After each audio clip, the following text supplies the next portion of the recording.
aluminium manuals and up to 5-year warranty. All for £295 per month, excluding 20% VAT on business contract hire. The Nissan Navara Tecna. Business users only. £295 per month contract hire on Tecna grade manual. £1,770 advance rental. 10,000 miles per annum. Nissan Finance. Subject to status. T's and C's apply. Can I draw anywhere in this? 30th of the 9th, 2000. No, front page, front page, please. Nissan. For the moment. Get 2 free tickets to Warwick Castle worth over £50. Right. Huzzah! This is really great. We're going to have a good old show tonight. Very strong vibe. I feel a bit nauseous, but I think I'll be alright. If I get up, it just means I'm going to go and be sick or something, but I'm okay. I'm okay. Across the UK, online and on DAB. I'll have a bed, please, Sam. Good evening, I'm Daniela Owiecka. A plumber from North London's been found guilty of planning a terror attack on MPs and police in Westminster. Khalid Ali was dramatically arrested outside Parliament in April last year when armed officers found he was hiding 3 knives. Do you have anything on you that may hurt us or hurt anyone else by virtue of us searching you, mate? Is that yes? Knife! Another knife. Second knife, fellas. Oh, another knife. Second knife. Third knife. He said he wanted to deliver a message to decision makers. The 28-year-old spent years making bombs for the Taliban in Afghanistan before returning to the UK in 2016.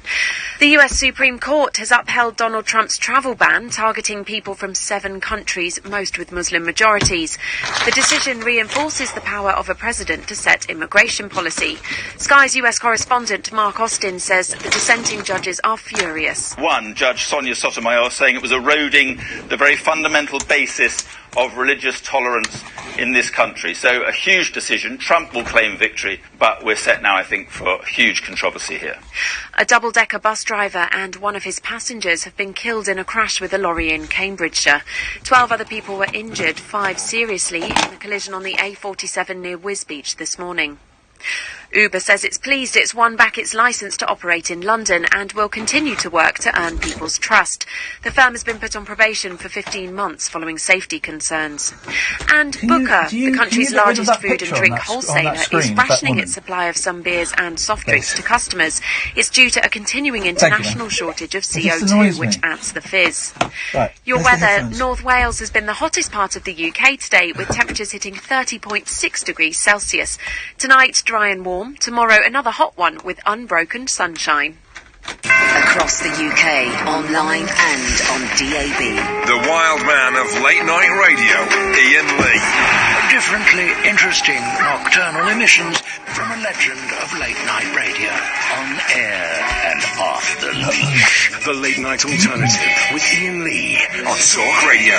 We'll get you talking. So I don't want to go into too much detail because I don't want the whole of my first show back in a week to be about this owl, right? And also, can I stress, I don't want any of my fans to do revenge attacks on birds, and I'm certainly not down on the whole bird community, and I don't think that what this owl did to me today is representative of the owl community at large. It would have been nice to have got someone from the owl community to come on tonight and kind of, say that they disagree strongly with what this owl did. But I don't want anyone to go around attacking birds. I was attacked by an owl today. I don't know what type of owl it was because it was behind me. And also, I'm going to be honest, I wouldn't have recognised, I can't differentiate between owls anyway.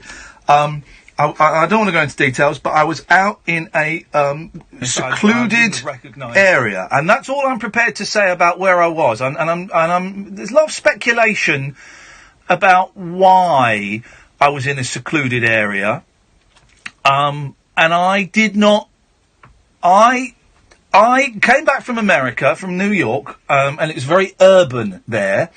So I wanted to be within nature, and so I went to this spot, and it's just off the A4. I was unaware at the time that it was a popular spot for gay men to meet. I was unaware of that. And I don't quite know what happened, But I was walking along, and then suddenly I just heard this beating of wings, and there was the most intense pain in the back of my head. Just intense. And it was like, kind of, like tiny knives, sort of, in my head. It was incredible. And there was just a lot of flapping, and I didn't know what was going on. I thought I was being attacked by a human. So I turned round, and then, of course, there was no one there. But and it was a bird a raptor had clawed itself into my head, and so I'm trying to beat it off, and eventually it went, and I was in shock. Right, I was in shock, and I carried on walking, and there were a couple of guys there in the woods, and they very kindly said to me, they recognised me from the jungle. Are you okay? I said, yeah. They said, you know you're bleeding profusely from the back of your head. And I put my hand around, and there was blood everywhere, man. And one of these guys very kindly drove me to a hospital, where I was looked after amazingly. I cannot thank the NHS enough. They saved, well, I don't know if they saved, I don't know if it was potentially, well, no, I think it was potentially fatal, because I had to have a tetanus, and I lost, they told me I lost, about a pint of blood, and it flipping hurt, man, it flipping hurt, and here's the amazing thing, they told me I had 7 or 8 scratches, 5 of which were very deep. Now, it didn't reach my skull, and there was no bruising on the brain, okay? But 5 of those 7 or 8 scratches were very deep, and that's where a lot of the blood was coming from. And they glued my head back together. Ever since I've been a kid, I've been terrified of having stitches. Terrified. I don't know why. I've never had them, but I was terrified.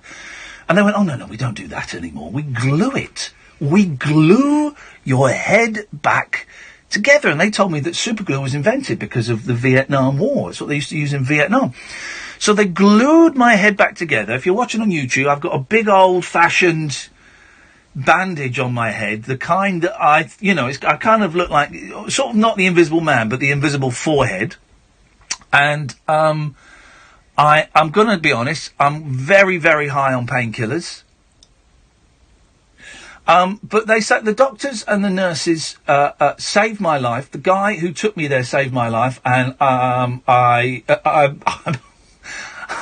bled all over his car, and I apologise for that. But he was a very nice guy. He put a towel down, but there's blood everywhere, and I don't really remember, much from that. Not because I passed out, but I was in shock. I was in shock. I want to thank everybody on Twitter who's been sending me support. Thank you.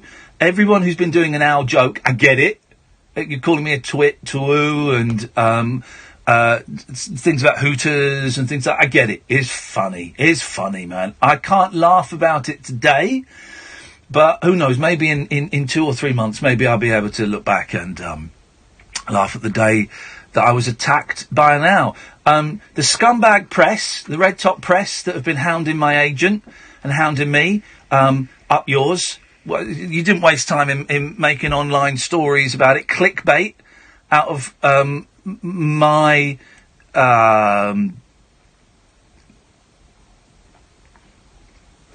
You all right? Yes, sorry. You're what? What was I saying? Making stories about your... The press making clickbait stories out of my misery. My life is not for your fun. It's me. I lost my train of thought a little bit. I feel a little bit nauseous. Right. I'm all right. I just feel a bit nauseous, but we're going to be okay. We're going to be okay. We're going to do the show. Well done to you. The other day, I've heard nothing but good things. I was in New York. Okay, I went to New York to see the Monkees, and they cancelled. They cancelled because because of the religious beliefs of one of them, because one of them is a Christian Scientist. And I'm kind of thinking, hey, I'm all for religious tolerance, but should have gone and seen a doctor instead of praying to the guy up there. Anyway, it only cost me $2,000 that I couldn't really afford. So I didn't hear much of the show. I heard bits and pieces of the show, and I saw the little videos that Talk Radio tweeted out. But when I got back last night, I listened to about the last hour and a quarter. I watched about quarter to midnight I watched on YouTube as I was going through passport control and all of that, and I listened to the last hour on the way back, and I thought you and Katie were absolutely brilliant. I thought you were brilliant. Thanks. No, I did. I loved it. I thought you were funny. I thought you and I'm going to say something that's going to sound patronising, but I don't mean it to be. I thought you sounded confident. And the reason I'm saying that is because I know that you were dead nervous to start with, because you've not hosted your own show for, 15 years? Yeah, a long time. Something like that. And I don't think I'm breaking any confidence by saying that you told me privately that you were nervous about it and you weren't sure whether you could do it. And I'm being sincere here. I saw what everyone said on Twitter. I know what I heard in the last hour. I'm going to listen to all of the shows. And people loved you, man. So you should be very proud of yourself. You should be very proud of yourself. I was laughing a lot in the last hour yesterday, and I applauded when you ended. I always thought you were maybe, a little bit too good. It was sort of like you could have just toned down the skills a little bit for me. But genuinely, I was really proud of you. I thought you did brilliantly. Thanks, I appreciate that. Are you pleased with it? Yeah, I think so. Really? Well, Yeah. that's a good position to be in. Yeah, I think so. It's tricky, isn't it? Yeah, no, Being I'm objective still, about yourself is yeah, hard. and I'm still waiting for someone to go, yeah, no, we realised you're crap, really. That's imposter syndrome. That's Yeah. every day of my life. But you're filling in again in August when I go back to New York in I've not August. heard otherwise yet.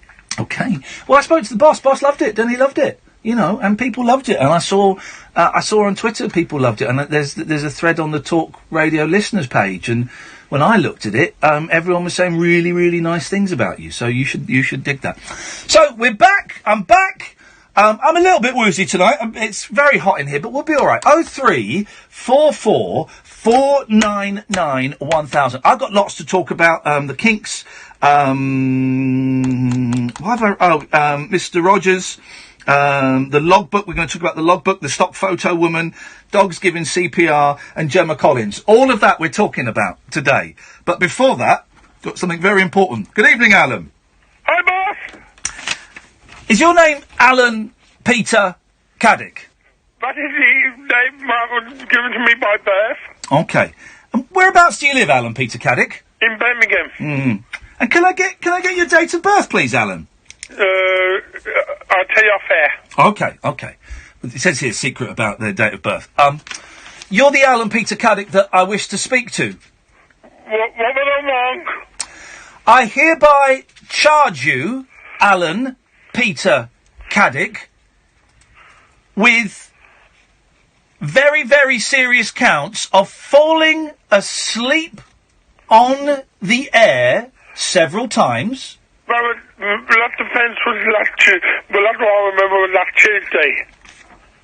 Of singing hideously out of tune on air several times. Was that when Kath and Katie were on? And of being a very dull caller several times. How do you plead to the charges, Alan Peter Caddick? Can I just say? Yes. Be careful what you say, Alan, because anything you can say now will be used against you at some point or something like that. Guilty. Oh, dear. Okay. Why would you do that?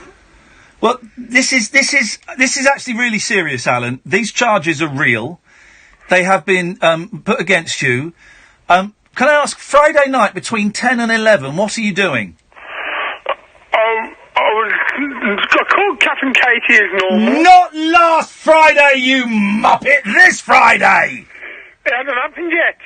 So, yeah, I know. That is why. Oh, that's another charge, being a dumbass.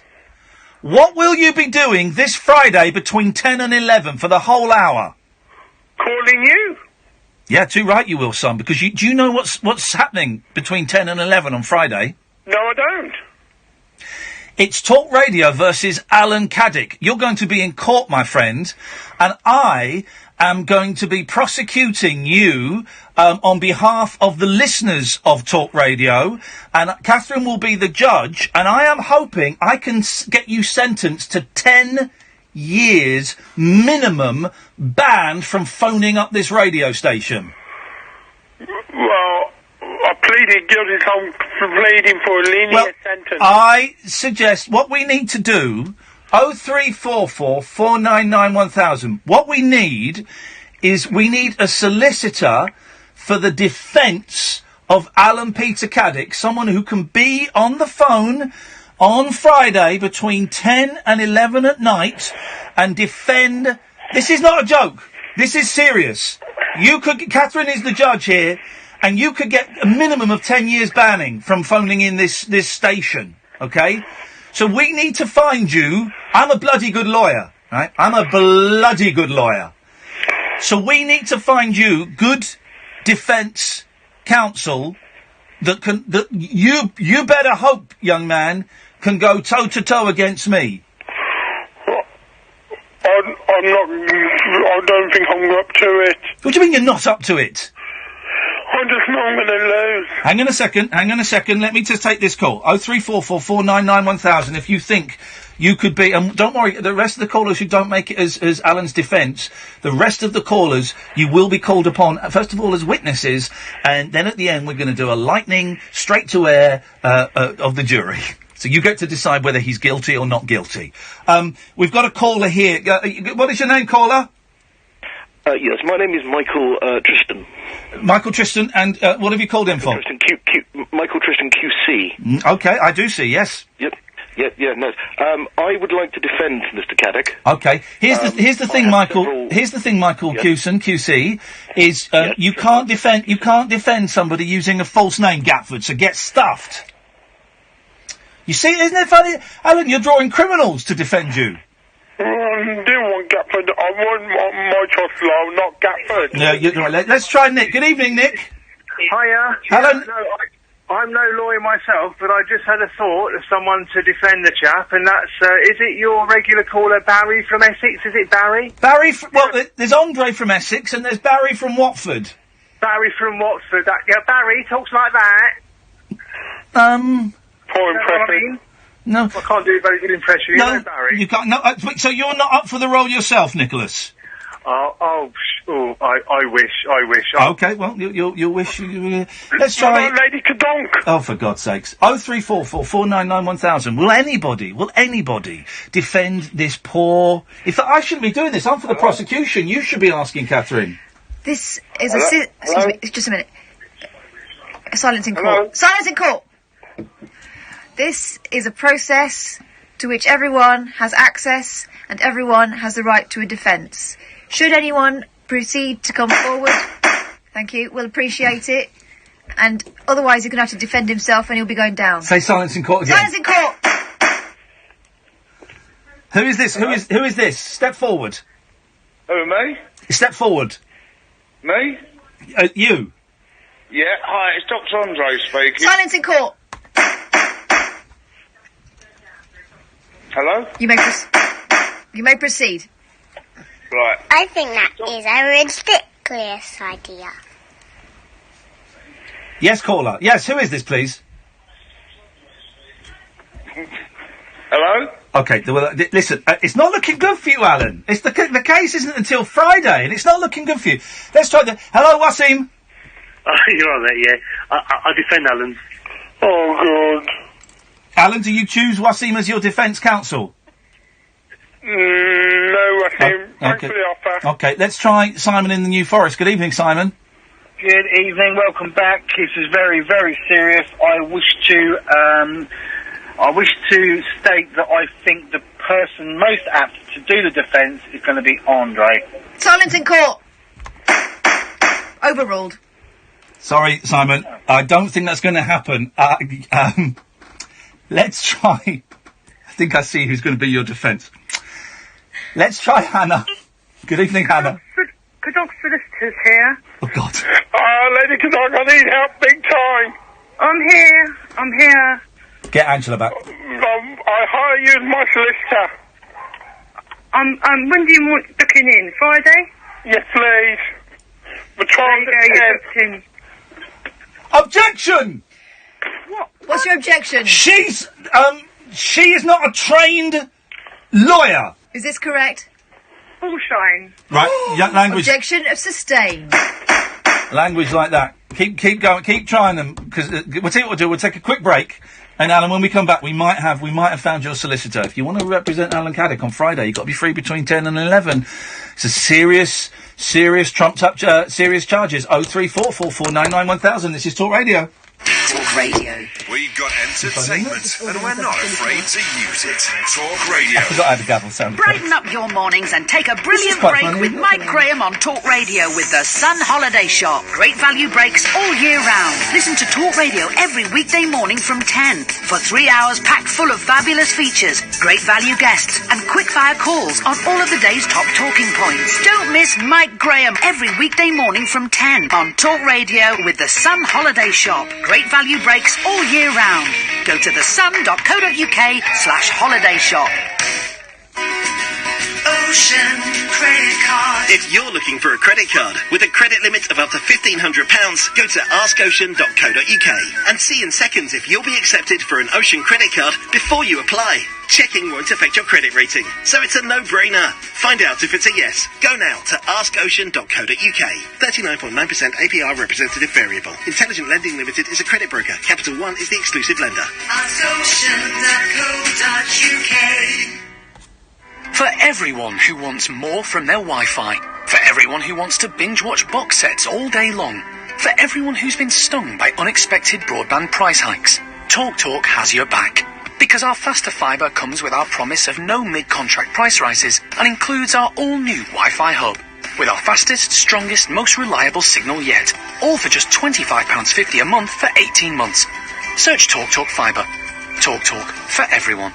£30 setup fee, contracts and conditions apply. When it comes to a great atmosphere, you need to watch the game in a great Green King pub. Chris Kamara here, Kerry, and I've got something unbelievable to tell you. I brewed my own beer. It's called Unbeerleavable, and it's available in participating Green King pubs throughout the summer. Download the Green King season ticket app, and you get a free pint, plus enjoy 10% off selected drinks during football matches at 800 Green King season ticket pubs. T's and C's apply. Always drink responsibly. How do you think England are going to do this summer, Bob? I don't know, John, but I've got a good feeling about Iceland. They're demonstrating an impressive 3-2-1 formation. That's right. 3 Restaurante pizzas, 2 garlic breads, and a 1.5-liter bottle of Pepsi Max. All for only £5. With a lineup like that, there's no way you can lose. Fill your freezer and win at summer with Iceland. Subject to availability. See in-store for details. The Late Night Alternative with Iain Lee on Talk Radio. Did Angela not pick up? Talking.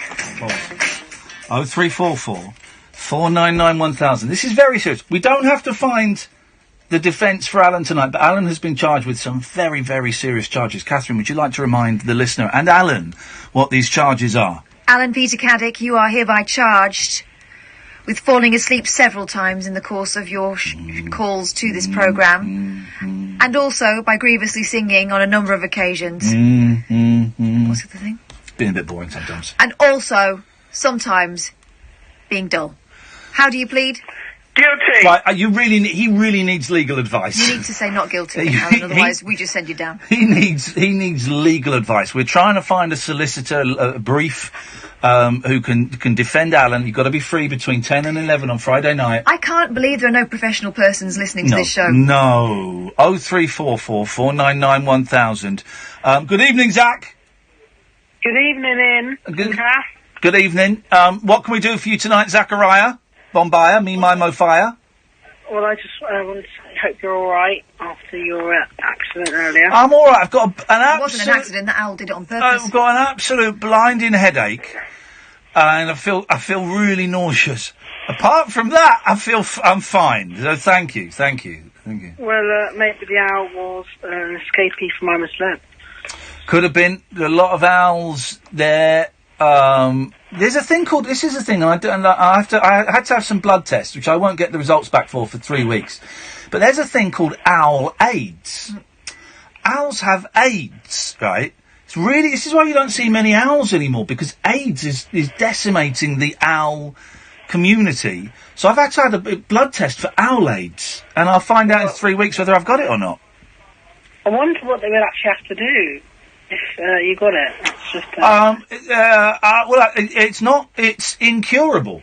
You're stuck with it. Oh, okay. You're stuck with it, man. So I don't want... Well, at least you'd probably be the only celeb with... I think hasn't Bobby Davro got owl AIDS? I don't want to say that, because I don't know if that's true or not. We'll see. Zach, you don't want to represent Alan, do you, in court? He is a bit dull, yeah. Okay, well, if you can't have your brief saying that, Alan. No, he's fired. Well, he wasn't really. I think he didn't want the gig. I'll tell you what we'll do, Alan. Now this is serious, right? Oh, look at this. Andy says, Ian, I'll do it. With my defence, I'm sure we can get his sentence increased to 20 years. No, that's defeating the object. That's a good legal term there. It is defeating the object. I don't think that's legal. It's Latin. It's Latin. What we'll do, Alan, it's not until Friday. You better not. We need him to post bail. So to make sure that he doesn't do a runner and that he is with us between 10 and 11 on Friday. We need some security from him, because otherwise I can see him stealing his mum's passport and trying to... Oh my God, passport. She hasn't got a passport, job done. Well, because he's stolen it previously and tried to escape to Newcastle. Sorry? She's never had a passport. Okay, all right. So you're not going to flee the country? I'm not going to flee the country. You're definitely going to be here on... Yeah, I'm definitely going to be there. When? Between 10 and 11 on Friday. It's up to you, Your Honour. What do you think? Do you trust him? I'm willing to give you the benefit of the doubt, knowing, of course, full well, Alan Caddick, if you try to flee bail, there will be heavy, heavy penalties. I'm well aware of that. Catherine will give you a spanking. Can I request a sidebar? A sidebar? I'm sorry, I don't know what that means. Oh, okay. Alan, we'll speak to you... Well, we may speak to you before, but we'll definitely speak to you on Friday. Okay. Thanks for calling. He's so going down. I'm so looking forward to this. I got my legal training at the weekend, and we're going to destroy him. But we do need someone to defend Alan on Friday. If you think that's you, 0344 499 1000 is the telephone number. Speaking of telephone numbers, it's a phone-in show. So we're in New York, and I saw this amazing... Can you Google the guy's name? In and of itself is the magic show. I saw this amazing magic... I went to see the Monkees, and they cancelled, right? And it was really annoying. And I was kind of at a loose end in New York. And so I went online, and somebody suggested some really good shows. And Catherine suggested I go and see, like, a salute to Frank Sinatra, a sort of supper club. Oh, brilliant. Cabaret club, 54 Below. Just me on my own, sat there. I went, so I went to this place, 54 Below, and I sat at this table on my own. And I was thinking, oh, God, he's like a table for four. I was thinking, oh, God, I hope no one else comes. And some woman came and joined me, Holly. It was very nice, actually. And she was friends with the guy that put it on. It's proper old-fashioned cabaret. I ordered the three-course meal. It was delicious. And this guy came on. It was about Frank Sinatra. We're here tonight to celebrate Frank Sinatra and what would have been his second century. Frank was born in 1918, and he was doing this kind of thing. And so he did a little 10-minute intro. He said, well, now... To salute Frank, would you please welcome on stage our first performer this evening, singing New York, New York. It's from the Broadway musical Touch My Toes. It's Mr. Andy Rogers. And this guy came out and sang New York, New York, and he went off. And then another guy came out and sang a song. And then a third guy, and these are all quite young men, right? All quite young men. And the third guy came on, and he said, star of stage and TV. And this old guy came on, old, in his late 50s. He looked buff, very buff. And I thought, I recognise you. And I was staring at him, thinking, and he was that kind of, I don't want to say arrogant. Well, no, it wasn't arrogance, it was confidence. Confident swagger. I thought, I know you, how do I know you? And he went off stage, and round of applause, and was winking at the ladies and stuff. And then he came back 20 minutes later, and the lovely lady I was sat with, Holly, went, he's from the Dukes of Hazzard. It was one of the Duke boys. It was, was it Luke Duke, Kath? I think you're thinking about Luke Duke. It was the dark Duke, not the blonde Duke. I wasn't allowed to watch the Dukes of Hazzard. I don't know why. I think it was a scheduling problem in our house. I never really saw it. But it was one of the Dukes of Hazzard. And I couldn't believe it. I was thrilled. And then he came off, because he was going to go on at the end and take a bow. And he came off, and he sat next to me. One of the Dukes of Hazzard. I think his name's Tim Wanacott or something. And no. That's a cricketer, isn't it? I don't know. It was something like that. And he leant... I said, oh, well done, man. I enjoyed that. And he leant over and said, where are you from? He said, what's your name? I said, I'm Ian. I'm Tom Wanacott. I said, okay. Where are you from, Ian? Oh, I'm from London. Oh, Oh, I'm going to London in July to sign some autographs for the Dukes of Hazzard. I said, oh, what, the Comic-Con event? Yeah, sure. And I thought, well, this is a unique opportunity. I'm going to do that thing that I never do. I'm gonna make contact with this guy and I'm gonna invite him on the show. And I never do that stuff. People like Jamie East, they do that stuff all the time. That's why Jamie East has I think his show's called The North Pole. He has movie stars on and all these kinds of people, right? And I thought, I'm gonna be like Jamie East. And I went, oh, you're gonna be in London in July? You should come on my radio show. And he looked at me. He looked at me and he went, and he turned away. The Duke Boy blew me out. He turned away. You got showbizzed. I got Al Jardine by the Duke Boy. I couldn't believe it, but it was great. And you're in there for an hour and you pay $60 for a ticket and $70 for a meal, and the food was great. And you come out and it was 8 o'clock and it was like, wow, I've had a great time. I was going to tell you about a magic show I saw. I will tell you about it in a second. 0344 499 1000. This is the Late Night Alternative with Iain Lee and Catherine Boyle on Talk Radio. Afternoons with Jamie East That's on it. Talk Radio. Embark on an afternoon odyssey into a virtual adult playground, broadcast at the intersection of the near future and the reimagined past. Eastworld with Jamie East. Tomorrow afternoon from 1 on Talk Radio. A world of adventure. Mad props to the West Wittering posse. A world of fantasy. Is there anybody out there? Is there anything out there? A world of age-inappropriate footwear. How much flack have I had this week for the clothes I wear? Eastworld with Jamie East. Tomorrow afternoon from 1 on Talk Radio. I was going to turn up in a nappy next week. Listen without consequence. Across the UK, online and on DAB. No, keep going. The Midnight Alternative with Iain Lee on Talk Radio. We'll tell you about the magic show in a bit, and the name of the guy, and a little idea that I've kind of taken from it and twisted a bit, the logbook. We're going to have a logbook for the show, and we need a volunteer. We'll get to that in a bit. Let's take some calls first. Here's Bob. It says, Bob, you're from the Daily Mail. Yeah, hi Ian. Bob here from the Daily Mail. Just want to have a chat with the judge before the trial on Friday. Okay, Bob, away you go. Through to Judge... What are you calling yourself? Catherine. Judge Catherine. Good name. Catchy. I like it. Catherine, hi, yeah, Bob here from the Daily Mail. A lot of people are saying that you shouldn't really be involved with the trial, seeing as you were actually on air at the time of the alleged offence.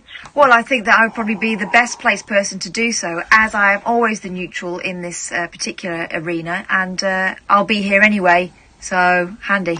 All right, yeah, I didn't get any of that, I'll just make it up. A lot of other people are saying that actually a woman shouldn't be in charge of the trial. What do you think? You said people, what you mean is dicks. I'll just put down that you like dick. You put that down, I'll see you in court.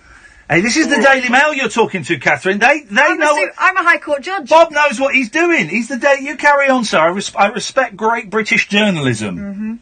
Thank you, yeah, thank you. The last thing that I just want to ask you, Cap, is that a lot of people on our Twitter feed are saying that immigrants are going to potentially protest against the trial on Friday. Are you worried about that? Immigrants? Nah, those guys are cool. All right, I'll just say that you're terrified of immigrants. Thanks a lot, Kath. Good luck with the trial on Friday, love. Thank you, Bob. Well, that's great. We're getting a little bit of press for the show. I'm not convinced that's going to get reported right. That is great. Now, listen, British journalists know that... Good evening, Sally. Hello. Hello, Sally. Hello. I'm phoning to nominate myself as Alan's defence lawyer. Oh, now, okay. What are your legal qualifications? Well, I have studied law in the past, and I am looking to go back into it next year, so I have a little bit of experience. When you say studied law, do you mean you've watched Rinda or Judy? Oh, well, I do watch Rinda, but no, I studied it and have a qualification in it. Okay, well, the most important question to see whether you're suitable for this is, are you free Friday night between 10 and 11? I am, yes. Well, then you got the gig as far as I'm concerned. Alan's not here. Alan's not here. Right, the way it's going to work, Sally, is the prosecution goes first, so I'm going to destroy your client. We're going to get a load of witnesses as well, and if there's time, then you can defend him a little bit. Well, actually, no, the defence actually goes first, but... Is that true, Judge? What's it is. Judge Catherine? Yeah, all right. Oh, hang on a minute. No, you want the... I'll send you this on your computer. It's all right. There we go. It's all right, I've ordered a real one. Okay. Oh, great. There we go. Could you provide me with all evidence and exhibits, please, so I can prepare my defence for Alan? Yeah, okay, I'll do that. It's all in the public domain. No, I'll send her a catechism. Days, that sort of thing. I'll send her a catechism dick pack. No, it's not a problem at all. You've got one, Andy. I've got one. It would be a great pleasure to send that to you, and I look forward to facing you, mano a mano, in court. That doesn't mean what you I think look it forward means. to beating you. And that doesn't mean what you think it means. And then we'll get witnesses phoning in, and then at the last few minutes we're going to take 12 calls straight to air from the jury, and they will decide guilty or not guilty. That's great. Thanks very much for calling. Thank you. Gonna destroy you on Friday, bitch! Whoa! Sorry? Objection of that language. Okay, hang on a second. Overruled. You're not allowed to overrule, that's my job. Well, I've got the gavel at the moment. Well, you're not... Never! I like the mushy peas. So,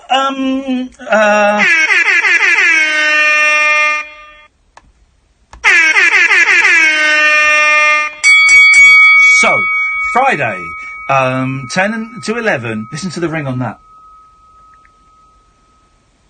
10 to 11, it's going to be the trial of Alan Caddick. Be there, be prepared to pick up the phone, and we need you as a witness, guys. 0344 499 1000. So I saw this magician in New York on Saturday. I spent so much money, right? Because I bought these tickets for the Monkeys. I'll get refunds, but I bought these tickets, and I bought the flights, and I couldn't really afford it, and I booked a hotel, booked a boutique hotel, and what that means is you go in, there's a really nice lobby with loud music playing, so you think you're somewhere nice, then you stay in a tiny room. And then I'd realised as well that I wanted to come back a little bit early. I was flying back Monday night, leaving at 11 o'clock Monday night, getting in 11 o'clock Tuesday morning. And I just thought, do you know what? I don't fancy having a day wandering around New York without a hotel. So I then paid $700 to come back 12 hours earlier. How stupid is that? How stupid is that? And then I had to buy tickets to go and see other shows. So I booked a ticket for Sunday to go and see this magic show in and of itself. And the magician's name is? Derek. Delgaudio. Derek Delgaudio. Which some of you recommended, and John Archer, who we've had on this show, recommended. And then I realised that Sunday I was busy. So I had to buy another ticket for Saturday. So that was another $200. Anyway, I went and saw this guy's magic show. Flipping heck, man. It was amazing. It was directed by Frank Oz, Yoda, and Miss Piggy. And I don't want to spoil the ending, right? I really do want to spoil the ending. But don't spoil the ending. No, I'm not going to. I really want to, because the ending was so mind-blowing and so shivers down my spine that when it finished, I turned to the woman next to me. I went, well, that was effed, wasn't it? And because we both had the same thing happen to us. It was incredible. But he did some amazing... I will tell you one trick he did, right? One trick. And it's incredible. So he chose a member of the audience at random and got them to choose another member of the audience at random, right? And he got this woman down. She was in her early 60s, and he had a big pile of letters. And he pulled out he had about 30 letters, and he gave them to her. And he said, pick one of these. These are all letters, they're sealed, they're addressed to me. Pick one of these letters, please. And so she picked one. And he went, if you look on the back, they've all got words written on, like partner, brother, sister, mother. What does yours say? She went, partner. He said, oh, have you got a partner? She went, yeah. Anyway, this went on for a bit. It was really good theatre, right? She opened the letter herself, and in it was a letter to her from her partner, who wasn't at the theatre, and she read it out. It was a letter to her from her partner. How the flippin' hell did he do that? He already knew her. Possibly she was a stooge. There's always that possibility. But the acting was cracking, was it? Oh, it was amazing. The shock on her face. But then it's America, the home of acting. I tend to think it wasn't a stooge, because then there's no real point in that. I tend to think it was a real trick. I don't think she was chosen at random. I think that would be a bit too much, that he had 200 letters available for all 200 people in the thing. So I get that, but it was incredible. Absolutely incredible. This guy is amazing. In and of itself is the show. That's one tiny trick in a whole hour and a half. If you go to New York, it's on for another few weeks. Go and see it. It was amazing. I suspect he'll be bringing it over to the UK because it was stunning. But one idea I sort of nicked from that show, and this is where you come into it, guys, and I've twisted it a bit. In it, he talked a lot about ships. There was a running theme of ships, and he talked about saying ships. Ships, and he talked about logbooks. You know, each ship has a logbook, right? And it got me thinking that this show, we don't have a logbook. Okay, we've had a couple of Ofcoms recently. None of them have been upheld. Yeah, someone's keeping a record. But it means that if someone complains, we kind of have to go back online and look at what and listen to the show and what happened in the show. So here's my thinking. We need a logbook, okay, where every detail of every show is logged. Can I show the people on YouTube the logbook we've got? I went and bought this. It's a nice one. It's a moleskin. So it's expensive. Red, soft thing. And you open the front page, and there's my name and address. This belongs, in case of loss, please return to Iain Lee, Talk Radio, 18 Hatfield, London, SE1, 8DJ. As a reward, $25. Because I've got loads of American money, so $25. Okay. Then you turn the page, and you look there, and we've done a title page. What have you? Because I did it yesterday. TLNA with Iain Lee and Catherine Boyle. I've drawn a picture of a log and a book, logbook, volume 1. I've done a telephone, a radio. Catherine's been doodling. You've done a ghost. I guess that's me. Yeah. Fat me. Well, I haven't finished yet. Well, I don't know how you're going to make the face slimmer. A well. Oh, and an owl. You're a tit. You're a tit. That's trolling. I also did. Look there. What's that? Can you tell what that's supposed to be? That's a gay robot. Sexy robot. Okay. I hate you. So it's a logbook, right? And I don't want to fill in this logbook, and I don't want Catherine to fill in this logbook. I would like you, dear listener, to fill in the logbook. Now, in my head, this is how it works. You phone up and say, you know what?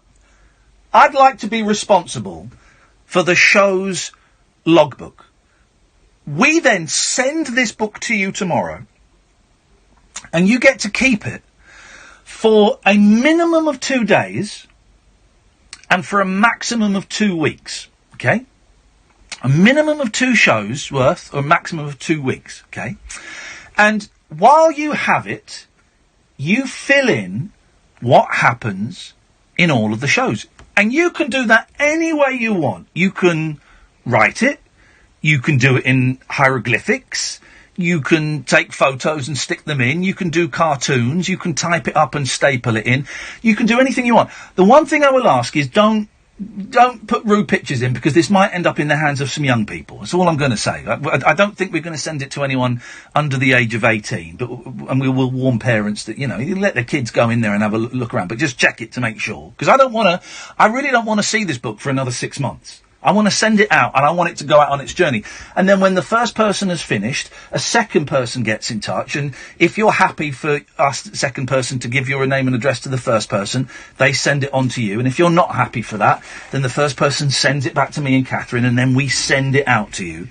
And it really, and when I say write down a detailed description of everything that happens in the show, me and Kath ain't going to look inside this book for at least 6 months. We're not going to look in this book until Christmas. That's my plan, okay? We're not going to look in this book until Christmas. So, you can kind of do whatever you want, is what I'm saying. You have it for a minimum of 2 days, you have it for a maximum of 2 weeks, and then you either send it back to us, or you send it on to the next person. 0344 499 1000. Now, I know this is a weird thing, and I know this is a thing that is slightly outside the realm of a phone-in radio's remit. And just to stress, you've got to be 18 or over for this. To start with, we'll see how we get on, but I think 18 or over. And it's yours. You get to fill it and keep it in. And one day, it will help. Imagine next year, right? And we get a complaint about a show from August of this year, and we go, flipping it, what were we doing on August the 8th? Let's get the logbook. And we can find it exactly, okay? So there it is. It's the late night alternative logbook. It will only get filled in if you guys decide to fill it in. All right? The phone number, if you want to take responsibility for this, it's like taking the school gerbil home. Yeah, or the class teddy bear. Yeah, yeah. 0344 499 1000. 0344 499 1000. This is the Late Night Alternative with Iain Lee and Catherine Boyle. Across the UK, online and on DAB. Access all radios. Talk Radio. Which the move here. Now picture this. You're cruising along listening to the radio. Maybe you stop for a muffin on the way. It's all rosy. Until bang! You're in Pothole City. And your blood is boiling. But then you remember you're with Direct Line. So, unlike with other insurers, you won't lose your no-claim discount when you claim it's not your fault. There's only room for one rocky road in your life. And it's got tiny marshmallows. Hit a pothole, your no-claim discount is safe. Can your motor insurance do that? With comprehensive cover as standard, excesses apply, underwritten by UK Insurance Limited. At Green Flag, we think the AA are great. They've won bucketfuls of awards. They'll give you unlimited call-outs when you get in a pickle. Pickle. And they cover 100% of the UK. Very good indeed. So why do we think that is so great? Because Green Flags do all of this too. And we'll have you AA renewal quote. Green Flag. Common sense to the rescue. There may be a charge for call-outs with the same problem. Savings based on our closest equivalent UK vehicle cover for vehicles 10 years and under. T's and C's apply. 1 2 1 2. Music's always best when it's live. Same as Sky Vegas bonus time. And that baby's live right now. Between 9 and 11 every night, our unmissable bonus game is guaranteed to trigger in Sky Vegas bonus time. Only at Sky Vegas. Unexpect more. 18 plus, ends 3rd of July. Customers must be playing when bonus games randomly triggered. Minimum 20p stake. Free spins must be claimed and used by midnight. Eligibility restrictions and further T's and C's apply. BeGambleAware.org. When the fun stops, stop. A tough and overgrown lawn never gets in the way of the McCulloch man when there's a match on. Like a powerful striker with his McCulloch lawnmower. He has the power to get the job done, cutting the lawn down to size well before the pre-match build-up, leaving it looking good enough to host the Cup final. Get your McCulloch lawnmower and other garden power tools at good DIY stores nationwide or at McCulloch.com. McCulloch, the power to get the job done. Summer's here. Don't miss a drop. Get outdoors with the Land Rover Summer Sales event from the 6th to the 8th of July. Enjoy 15% off all accessories and an additional £1,500 deposit contribution with 5.9% APR representative PCP finance. Search Land Rover Sales event. Land Rover, above and beyond. Selected models only. Credit subject to status. UK 18 plus only. Terms and conditions apply. Michael's Limited Trading as Land Rover Financial Services. 15% off all accessories. Purchased alongside a vehicle between the 6th and 8th of July 2018. Subject to availability. At participating retailers only. Just when you thought it was safe to turn on your radio, the Leviathan of chat rides again. Hello, I'm James Whale, the radio presenter who isn't afraid to tell you what to think. I believe the media should be well balanced. I myself am not. There is only one James Whale. I remember when I filled up my last swimming pool, it cost nothing. The legendary James Whale Show. You've got to be so careful, haven't you? Well, I haven't got to be careful. I don't give a stuff one way or the other, to be honest with you. 100% whale, 0% blubber. I want to know whether or not I'm being too rude. Tomorrow night from 7 on Talk Radio. The wild man of late night radio. The Late Night Alternative with Iain Lee on Talk Radio. We have ways of making you talk. 0344 499 1000. Let's go to Eben. Good evening, Eben. Good evening, Ian. How are you doing, Eben? I'm really good, thank you. What have you been up to? I don't care, actually. Don't answer that question. I don't care. I'm not interested. What you got for us, Eben? I phoned in to say I'd be up to filling out the logbook. Yay! We've got our first recipient of the Late Night Alternative logbook. And also, he's a sensible chap, so we won't end up with any kind of horrible pictures. This is a big responsibility, Eben. You understand what you got to do. We'll send it out to you tomorrow, and you have to fill in everything that happens on the show. I mean, you know, use that term as loosely as you want. You can do it any way you want. Drawings, photographs, writing it. You do whatever you want, man. Any ideas how you think you're going to do it? I'll probably do it in the writing format because I've had quite a bit of practice at writing reports with my job. Oh, he's a professional writer. I'm a secret shopper and a compliance. Oh, of course, he's the secret shopper, isn't he? He's a secret shopper. This is a great start for the Late Night Alternative logbook. Yeah. All right, Eben, I tell you what, you don't have to tell us how long you want it for yet. We will get it out to you tomorrow. So hopefully you'll get it Friday. No, tomorrow's Wednesday. Yeah, hopefully you'll get it Friday. We'll send it out first class. Hopefully you'll get it Friday. Can you give us a call on the day that you have it?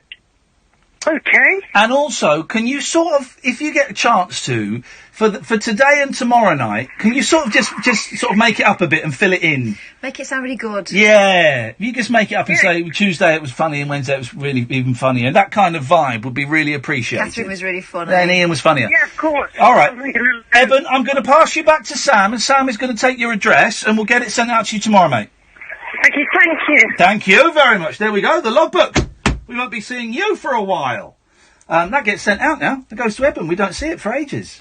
It's exciting, isn't it? Yeah. It's exciting. Take a look at it, because it's nice now. By the time it comes back, it's going to be covered in all sorts. Oh, yeah. And you guys, you can deface it. Don't be rude, is the thing. But you can deface it. You can draw on it. You can... Whatever you want to do, man. It's your book. It's your book. That's what it's all about. 0344 499 1000 is the telephone number. So talking about this Frank Sinatra, saluting the magic of Frank Sinatra that I went to in New York. And one of the young men was a tap dancer. I've never seen tap dancing done for real and done seriously. It was done seriously. And I'm sat there thinking, I think this is pointless. I think tap dancing...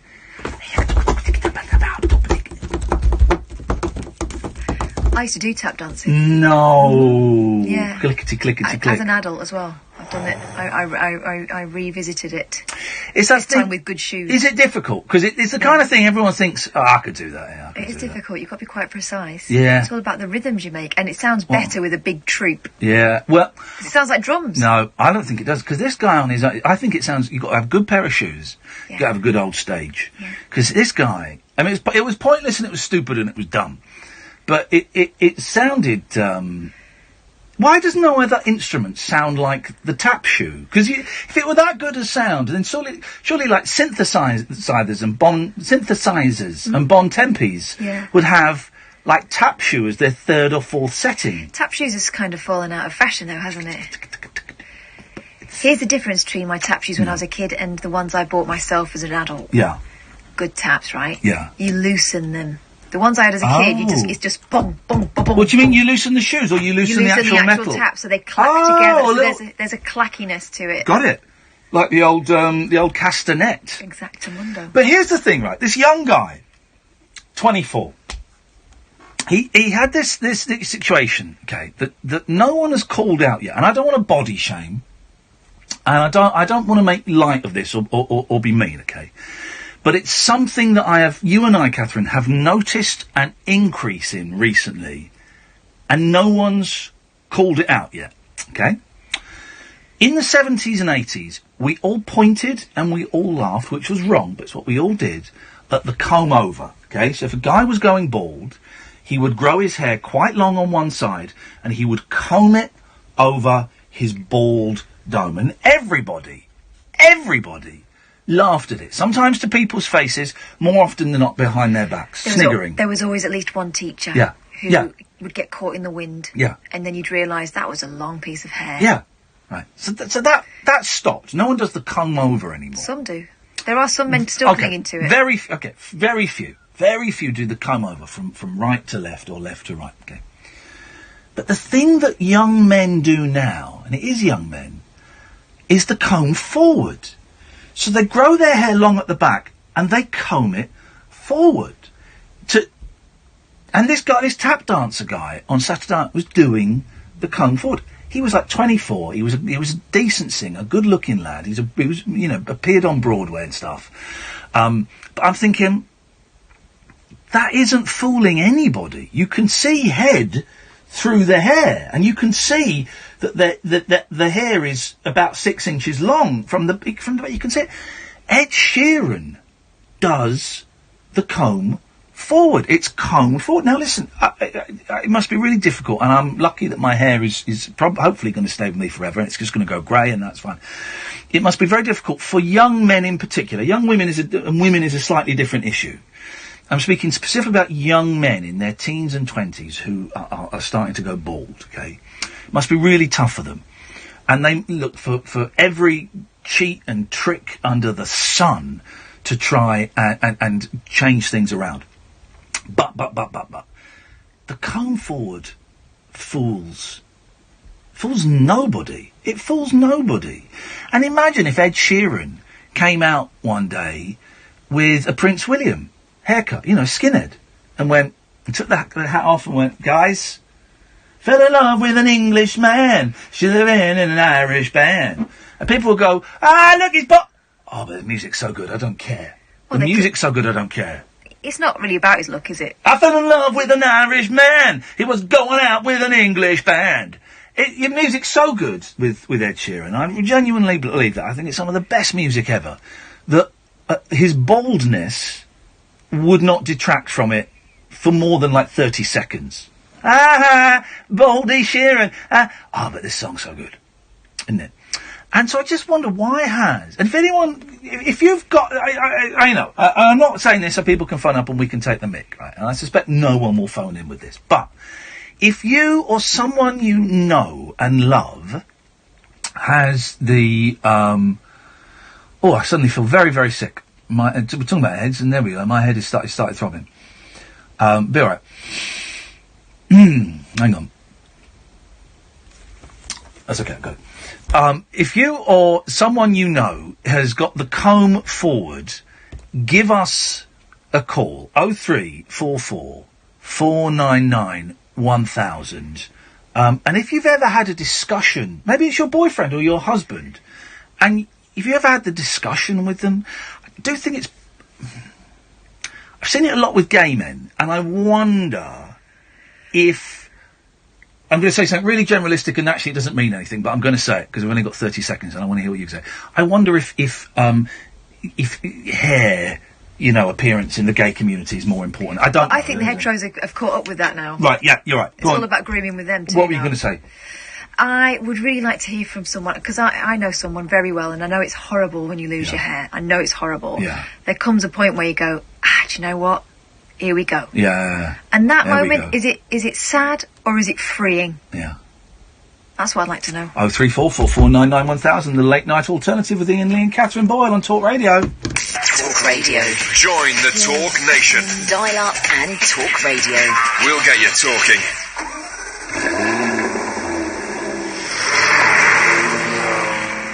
This summer, follow the sun, not the crowd. With the Jaguar summer sales event from the 6th to the 8th of July, enjoy 15% off all accessories and an additional £1,500 deposit contribution with 5.9% APR representative PCP finance. What? Search Jaguar sales event. Jaguar, the art of performance. Selected models only. Credit subject to status. UK 18 plus only. Terms and conditions apply. Black Horse Limited trading is Jaguar Financial Services. 15% off all accessories. Purchased alongside a vehicle between the 6th and 8th of July 2018. Subject to availability. At participating retailers only. How do you think England are going to do this summer, Bob? I don't know, John, but I've got a gut feeling about Iceland. They're demonstrating an impressive 3-2-1 formation. That's right. 3 Restaurante pizzas, 2 garlic breads, and a 1.5-liter bottle of Pepsi Max. All for only £5. With a lineup like that, there's no way you can lose. Fill your freezer and win at summer with Iceland. Subject to availability. See in store for details. For everyone who wants more from their Wi-Fi. For everyone who wants to binge-watch box sets all day long. For everyone who's been stung by unexpected broadband price hikes. TalkTalk has your back. Because our faster fibre comes with our promise of no mid-contract price rises and includes our all-new Wi-Fi hub. With our fastest, strongest, most reliable signal yet. All for just £25.50 a month for 18 months. Search TalkTalk Fibre. TalkTalk for everyone. £30 setup fee, contracts and conditions apply. This is the sound of a fun day out. with the sharks at Sea Life. Days out are even better when they're half price. We're with you. With British Gas Rewards, you can enjoy 50% off top UK attractions. British Gas Rewards. Join today. Terms and date exclusions apply. Are you seeing this? If I bet £5 on any Bet Your Way market on the England game, Betway will give me a £5 free bet. With Bet Your Way, you can combine anything you like. Cards, corners, goal scorers, and goals! And here I was thinking the World Cup couldn't get any better. A £5 free bet. Betway, for the love of the game. Single bet at odds of evens or over. 18 plus. T's and C's apply. BeGambleAware.org. Across the UK, online and on DAB. Talk Radio, on the hour news headlines. Good evening, I'm Danielle Yawowiecka. A man who admitted setting off hundreds of bombs for the Taliban in Afghanistan has been found guilty of plotting an attack in Westminster. Khalid Ali was arrested in front of crowds of people in central London in April last year when officers realised he had 3 knives on him. Dean Hayden, the UK's senior counter-terror officer, has told Talk Radio armed officers ambushed the 28-year-old at the last minute. He was heading towards Parliament, heading towards Westminster, with a view to committing a deadly terrorist attack, targeting the police, the military, or our parliamentarians. Donald Trump's tweeted to say wow after his travel ban was upheld by the United States Supreme Court. It's rejected a challenge that it was discriminatory or exceeded the president's authority. A tremendous success, a tremendous victory for the American people and for our Constitution. This is a great victory for our Constitution. We have to be tough and we have to be safe and we have to be secure. Meanwhile, 17 American states are suing Mr. Trump's administration over the separation of migrant families. Lawyers argue that refusing entry to asylum seekers at the US-Mexico border is cruel and unlawful. They claim the US president's order last week to stop people becoming separated was illusory. The death sentence handed to a Sudanese teenager who killed her husband when he tried to rape her has been overturned. The country's appeal court has released its verdict, reducing her conviction from premeditated murder to unlawful killing. The country's largest wholesaler is rationing supplies of some beers and soft drinks because of a shortage of carbon dioxide, which gives them their fizz. It's also used as dry ice to freeze food, and some supermarkets are suspending online deliveries of frozen products. And a charity's asking us to offer water to homeless people in the hot weather. Shelter says rough sleepers are at risk of heat exhaustion, sunstroke and dehydration. Your weather tonight, dry and warm. Tomorrow, another very hot day for most of the UK. Temperatures up in the high 20s.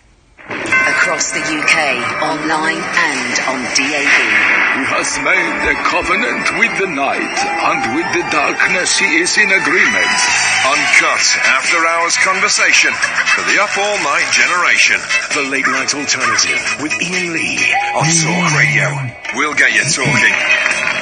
Evening, dear listener, the Late Night Alternative with Iain Lee and Catherine Boyle, Mondays to Friday, 10 o'clock at night until 1 in the morning. You can listen on DAB, you can download the app, or you can go to talkradio.co.uk. And hello to everybody who is watching us live on youtube.com/Iain Lee. Hi there, guys. 0344 499 1000 is the telephone number if you want to give us a call.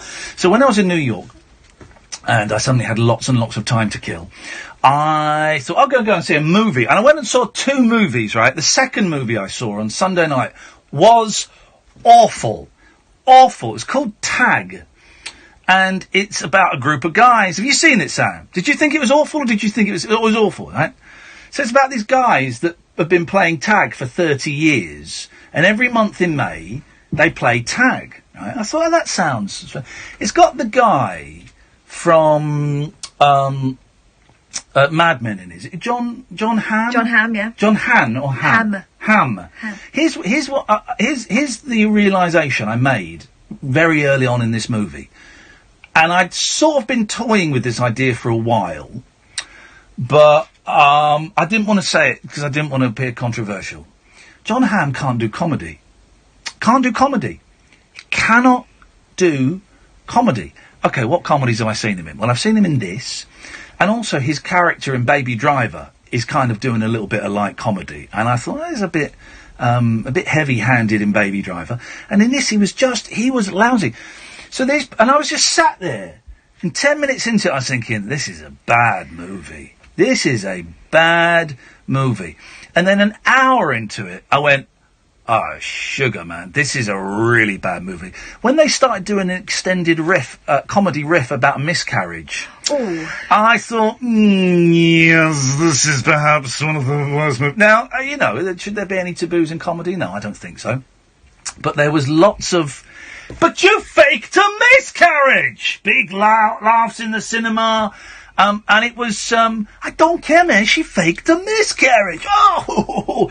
I was thinking, whoa, this is a little bit not funny. I think the reason why John Hamm isn't funny is because he already has a funnier version out there in circulation. Go on. In Rob Delaney.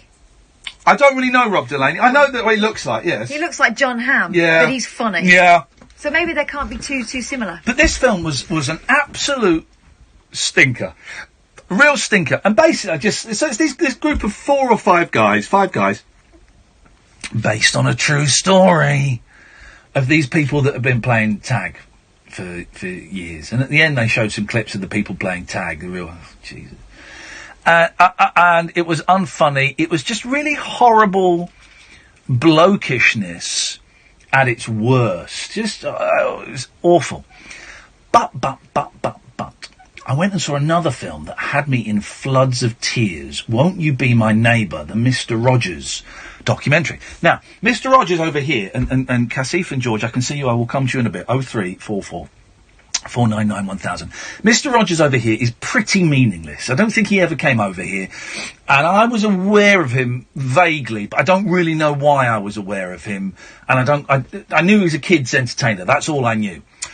But I went and saw this documentary at 11 o'clock in the morning in this gorgeous cinema. I must show you a picture later on of this. I took a picture of the cinema. It's incredible. Like a really long, narrow cinema. And so he's this children's entertainer, Fred Rogers, from sort of like the late 50s, and he died earlier this century, and I think he stopped doing it sort of in the 80s. And the shows would always start with him coming into this house, singing this song, taking off his jacket, putting on a bright, colourful sweater, or the cardigan, sitting down, taking off his work shoes and putting on some comfy shoes. I've seen it. He says, couldn't you be, wouldn't you be, could you be my neighbour? That's it. That's the fella. And he's very slim. He looked old even as a young man. Very strong, side parting. He was a pastor, but it's not a religious show. It's not a Christian show. And he would kind of, tell stories and stuff. And then there's this little train, and this train would go through the wall into like a sort of puppet land, and there were puppets and a couple of real people. But he never went into that bit. But he did all the voices, right? And his whole ethos was that TV was too violent for kids, and kids were spoken to like they were idiots, right? And that their lives were not enriched by television. So he thought every kid deserved to be loved, and every kid deserved to be given an equal opportunity and respect. So bearing in mind, he's talking about shows like, I guess, Tom and Jerry, where they beat 7 bells out of each other. And the Popeye, Three Stooges, where the moral is get strong and beat them up. And stuff like that. Right? And I was sitting there thinking. First of all, I was thinking, right, well, where's the pedo thing? Where's the sex thing? Because there's bound to be a sex thing. Because we've had that over here, haven't we? With a lot of children's entertainers or people that were popular with children in the 70s and 80s being outed as rapists and sexual predators. And there wasn't one. There was a little bit where they went, was he gay? I don't think so. He was married. He had gay friends, and that was the only, kind of whiff of something alternative going on. But they kind of concluded it probably wasn't. And he said he was a Christian pastor, but he gave that up so that he could do children's entertainment. And it was incredible. They showed a clip from a show from 1968, right, when Bobby Kennedy had been shot. And it was the tiger, Daniel, the puppet, speaking to this woman, and I can't remember her name. And he says, "Can I ask you a question?" "Of course you can, Daniel. You can ask me anything." "What does the word assassination mean?" This is a kid's show for like 8-year-olds, younger, in 1968. And She went, well, you know, Daniel, have you heard that word recently? He said, yeah, I've heard that a lot. She goes, well, it means someone's killed in a very sudden way and lots of people are sad. And Daniel goes, well, I don't want to talk about that now. Can we play a game? And she went, yeah. Flipping heck. I got goosebumps thinking, but it was so just came out of nowhere. And I think that was the first time he did that blunt, I'm going to talk about the news thing, right? But then he did it a lot. He kind of addressed Vietnam. He addressed racism. He addressed all of these incredible things. He did a week of shows about death and talking to kids about death. And it was out of this world. Absolutely incredible. And then he kind of tried to do some adult shows in the 70s, and they didn't really work, so he went back to kid shows, and then he kind of quit. And then they would sometimes call him back for specials if something big happened, and the biggest one was 9/11. They got him back to do a show Did they? On 9/11, yeah. And his wife said that was the one that broke him, and he couldn't do any more after that because he realised, actually, there is a lot more bad out there than he had perhaps...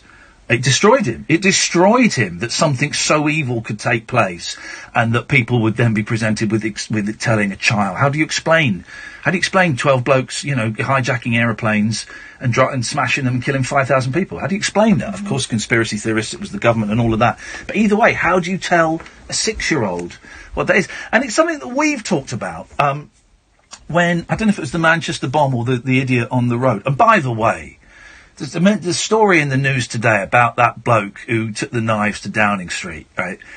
5 years he spent, I think, in Afghanistan, training.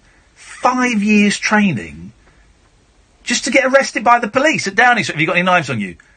Yeah, you're under arrest. 5 years training for that! What a muppet! What a muppet! He didn't even scratch one of the coppers! They just busted him! 5 years training, man. I love that. He must be there going, oh, man, what a waste of time. What a waste. I didn't even kick a copper in the shin. 5 years training. What was I saying? Anyway, so it's just beautiful. And there's some really lovely scenes of... him meeting, like, underprivileged kids. And he just sat there. These kids, and they cheer as he comes out. Like, this is in the 60s, like 65, 66. And I tell you what was beautiful, and you can't do it now. But what was beautiful is he would sit there, and this little girl came up to him, 6 years old. Mr. Rogers, can I say something to you? Of course she speaks very slowly. Of course you can.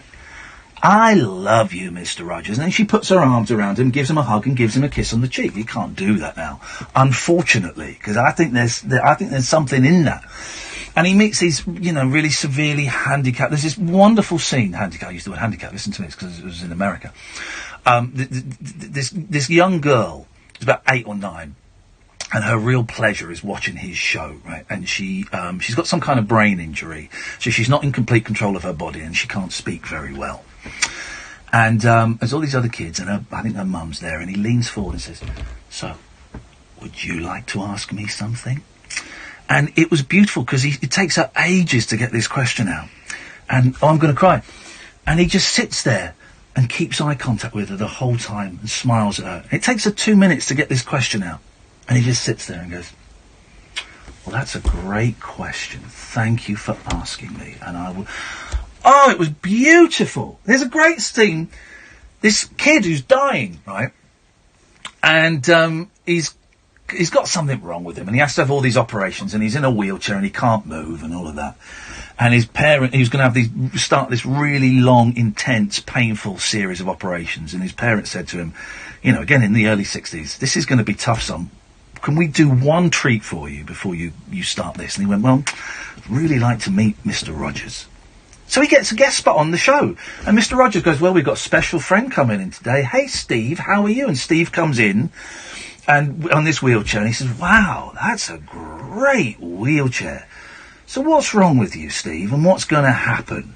And Steve says, I've got this disease, and I'm going to have some operations. And he goes, wow, wish you the best of luck. would you like to sing a song with me?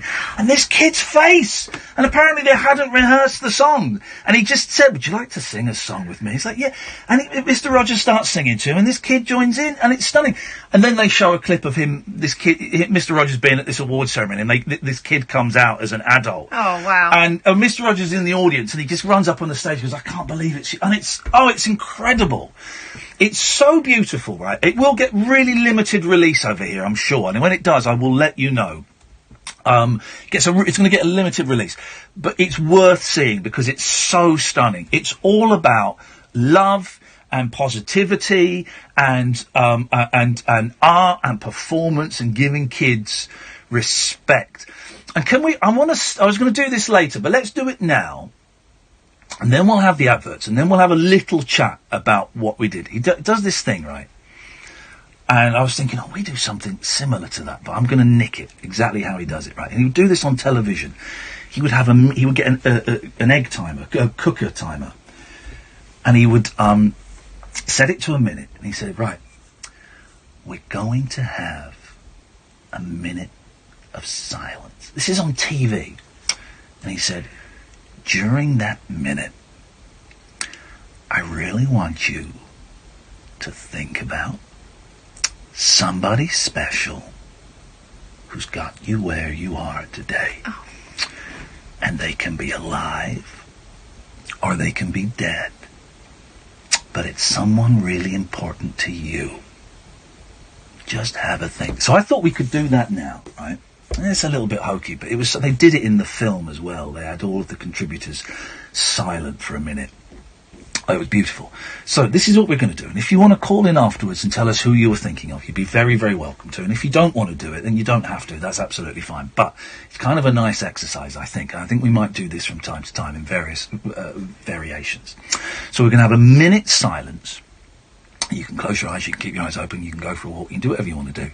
And in that minute, all I'm asking you to do is to think of someone or people who have helped you get to where you are today. Okay? It's as vague as that. So you've got a minute, and we are going to start that minute in 3, 2, 1.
Who did you think of? Migrant.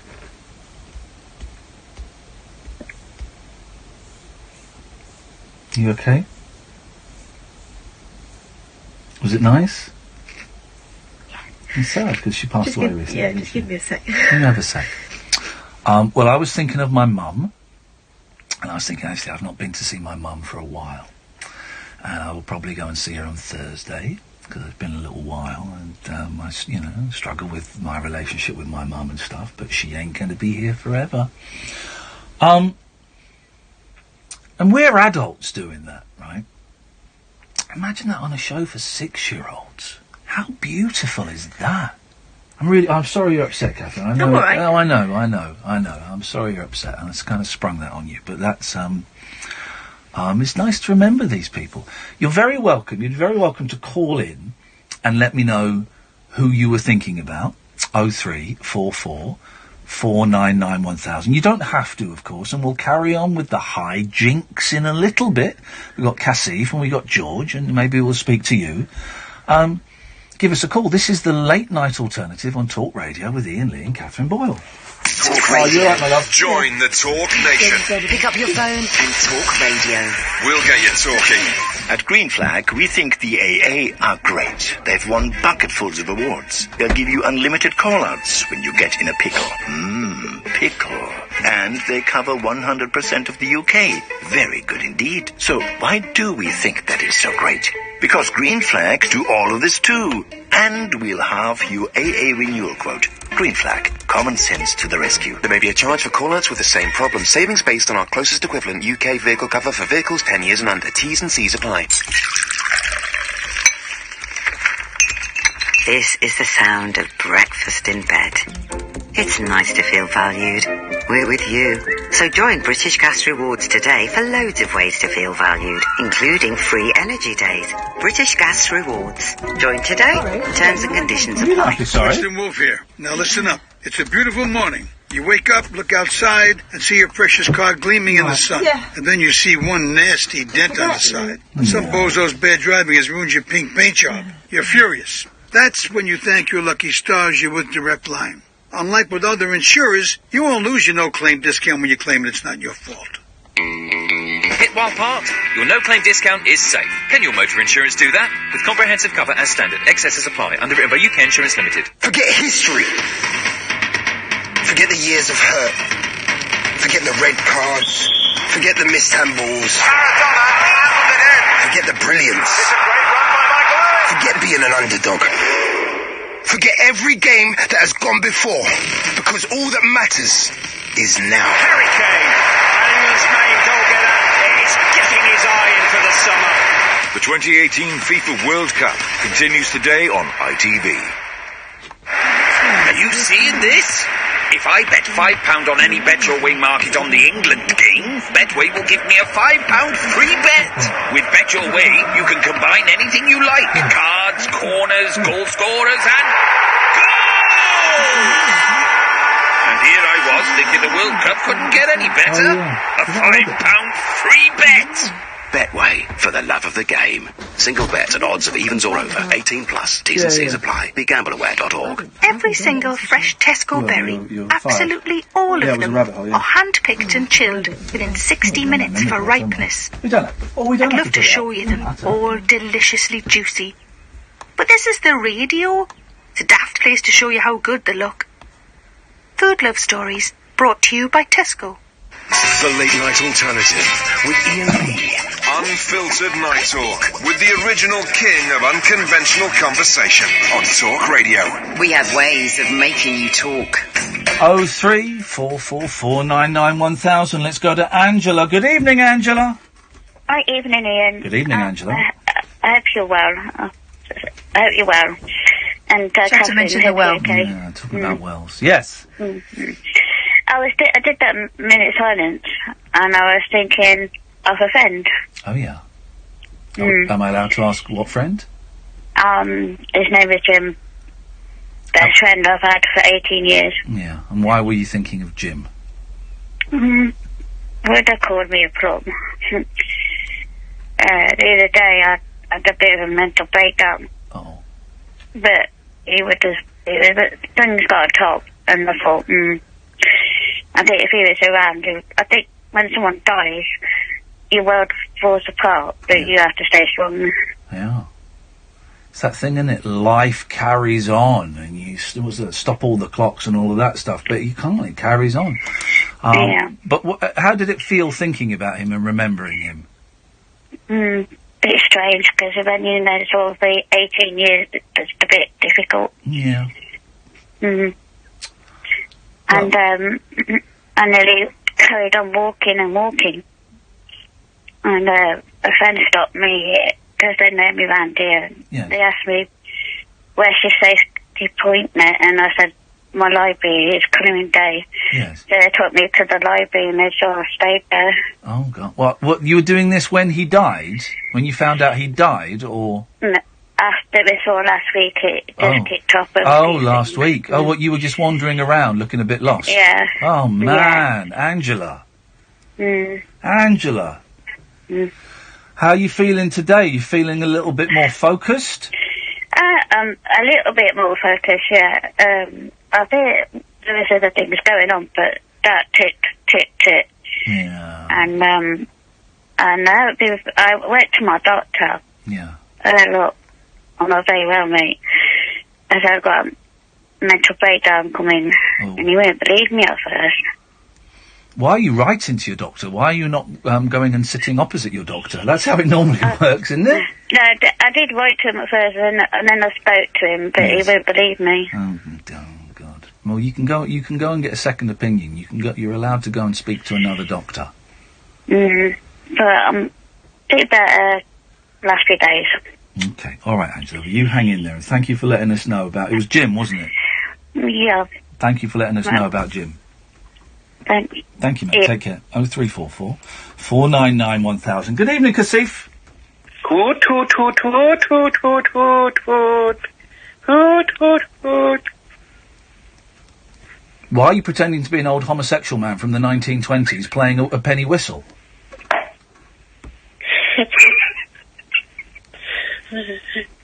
Hoot, hoot, hoot, hoot, hoot. Hang on a minute. Why are you doing the impression of a ghost? I'm confused. Hoot, hoot, hoot, hoot, hoot. Kasif, I think the universal impression of an owl is twit-twoo, mate. Oh, you absolute bellend. You don't even know how to do an owl noise. It's twit-twoo, twit-twoo. The hooty and the hoot. No, they don't. They go twit-twoo. When have you ever heard an owl go hoot, hoot, hoot, hoot, hoot, hoot? Well, anyway, this was a silent owl. Otherwise, I would have heard him, and I would have turned around and smacked him in the face and kicked him in the ghoulies. You ever, Kasif, have you ever been beaten up or attacked or anything? No, to be honest with you. Have you? What was the most painful situation you've ever been in? Well, why? Because I'll make the noise of the thing that caused you pain, and let's see how funny that is. That's how I nearly died, mate. Actually, it was a cramp. The muscle, it was. It was a what? A clamp? I pulled my muscle when I was sleeping, and that woke me up. Flipping it! I'm attacked by a bird of prey, and I'm getting trolled by a bloke who hurt himself sleeping? Dear Lord, this is Snowflake Britain. He's a Brexit boy. Dear God, listen to you, you pussy. I hate this phrase, but for you, this is appropriate. Man up! You asked me if my most painful experience. That's it. When you were asleep, I was attacked by a bird of prey. I mean, owls and birds are afraid of humans. I mean, why do they attack you for? It must have seen you're a weaker human or something. It did not see me as a weaker human. Birds are not afraid of humans. Where did you get that from? Of course they're afraid. You see a little kid run towards pigeons, and the pigeons all run away. This wasn't a pigeon, mate. Pigeons aren't birds of prey. Pigeons are like rats, right? Mice. This was an owl. An owl is a bird. An owl can turn its head 720 degrees. Wow, you did research on your opponents for the future then. I've been sat in a flipping hospital for 3 hours thinking I'm going to Google bloody owls. Sorry, Catherine. Sorry, you're right. I'm rising. Don't lose your rag. I am rising to Kasif's bait, and I. It wasn't even a very good impression. It's not worth it.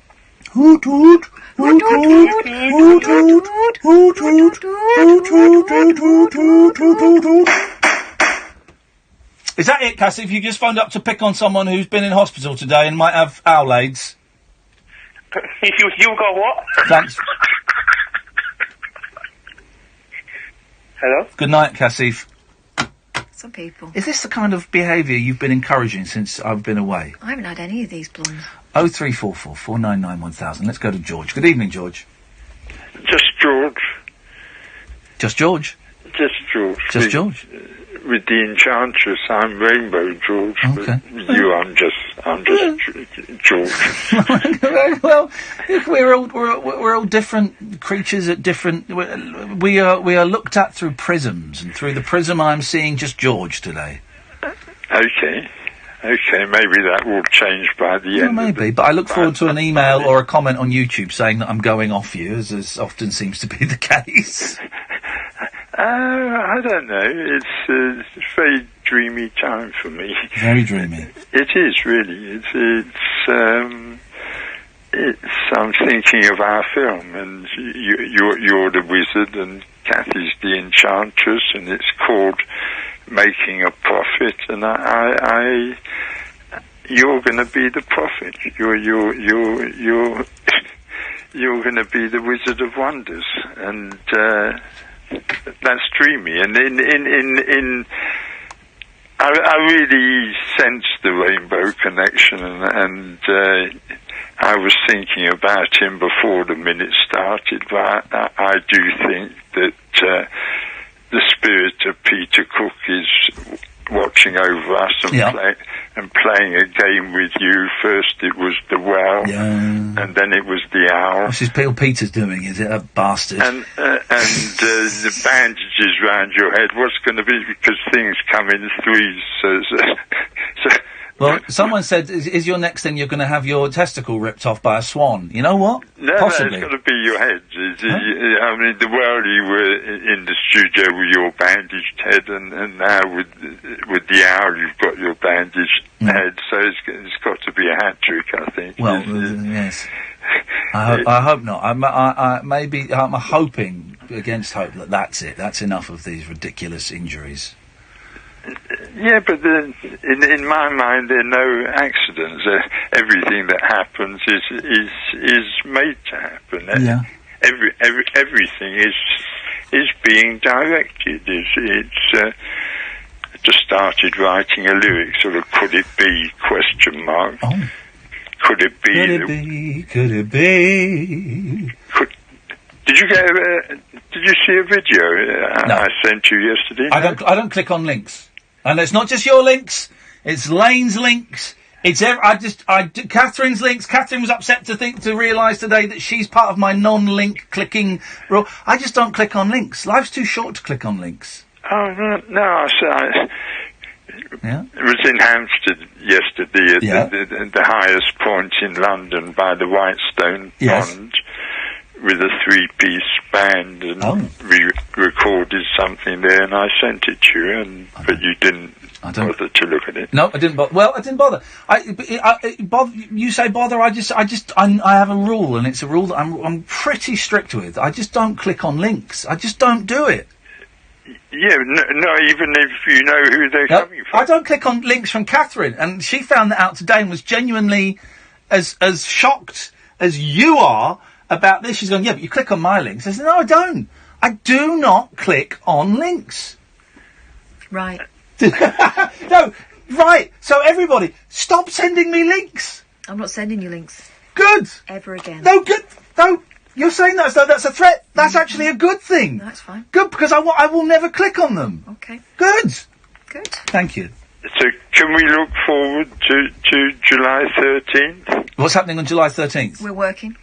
Yes, you're working, and I'll be working too, I suppose. It's the 33rd anniversary of Live Aid. It's the day that Donald Duck Trump is scheduled to arrive in London, and at long last it will actually be the launch of the Wonder Party. So I'm thinking it would be nice if somehow we could link to you at 10 o'clock and well, you can phone in, yeah. Sorry? You can phone in. That's what I've said. Yeah, you can phone in, definitely. Well, it will be launched with a song, and so I thought it would be wonderful if you had an exclusive on that on Talk Radio on Friday the 13th. Oh, yeah.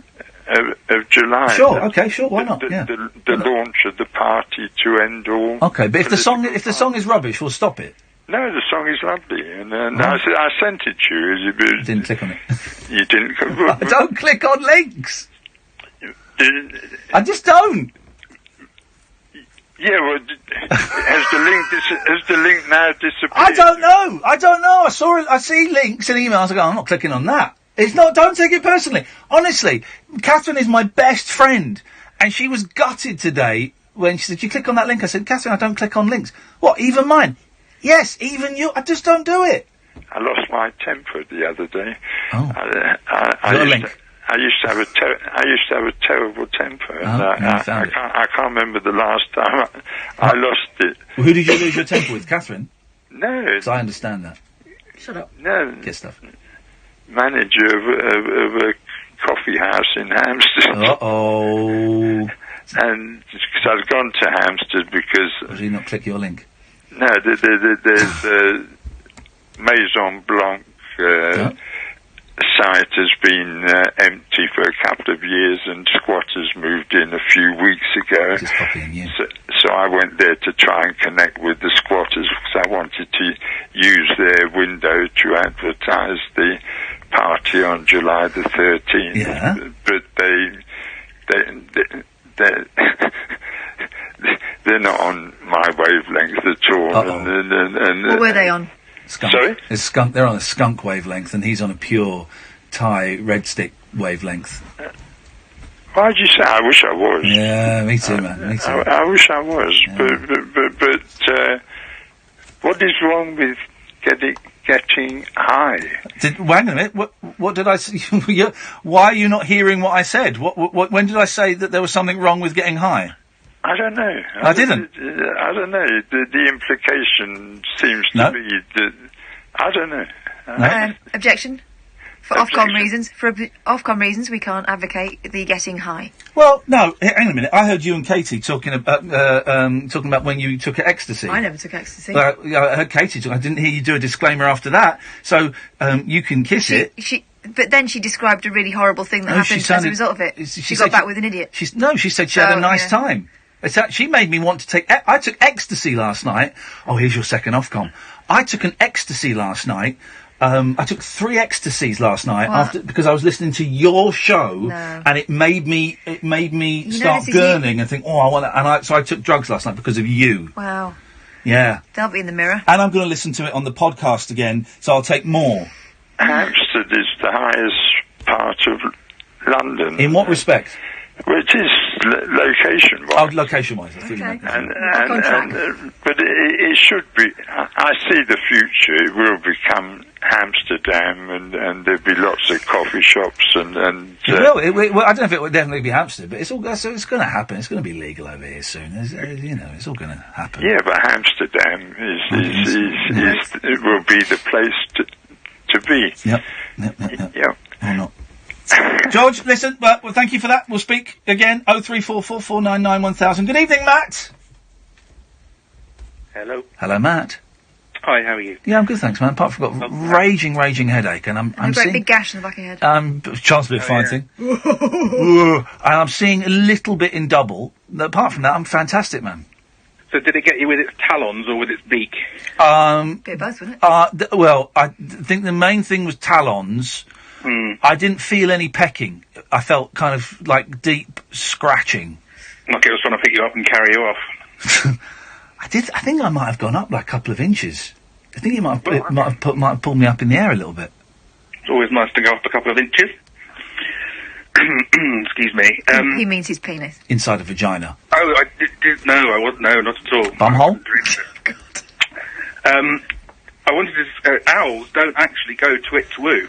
Or they do, but it means that there's 2 owls. Yeah, one goes twit and one goes twoo. Yeah, man goes twit and the woman goes twoo. Okay, we can certainly agree, Matt. They don't go toot toot toot toot toot toot toot. That's a kid with a recorder. Toot toot.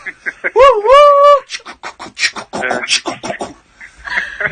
Like that idiot was saying.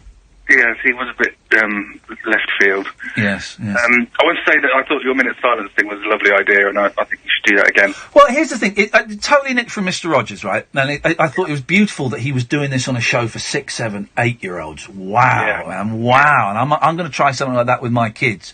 And you know what? I think we are going to do it again, and we might play around with it a little bit and reframe the question. Can I ask who you thought of, if anybody?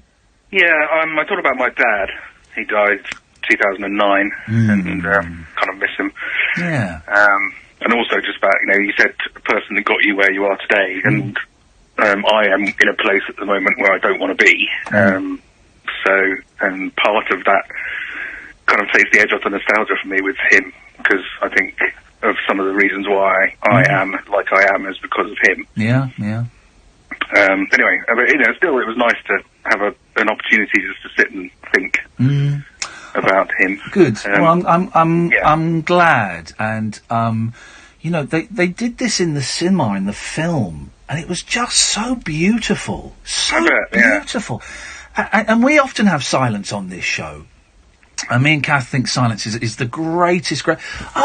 He did a thing that we do, Catherine. This is Mr. Rogers. He would do this on like kids shows, right? One of the contributors said, well, one of the tricks that Fred did was he would ask someone a question, and then when they answered, he would stay silent, and that meant they had to talk a bit more, and they would always give you a bit more than they'd originally intended.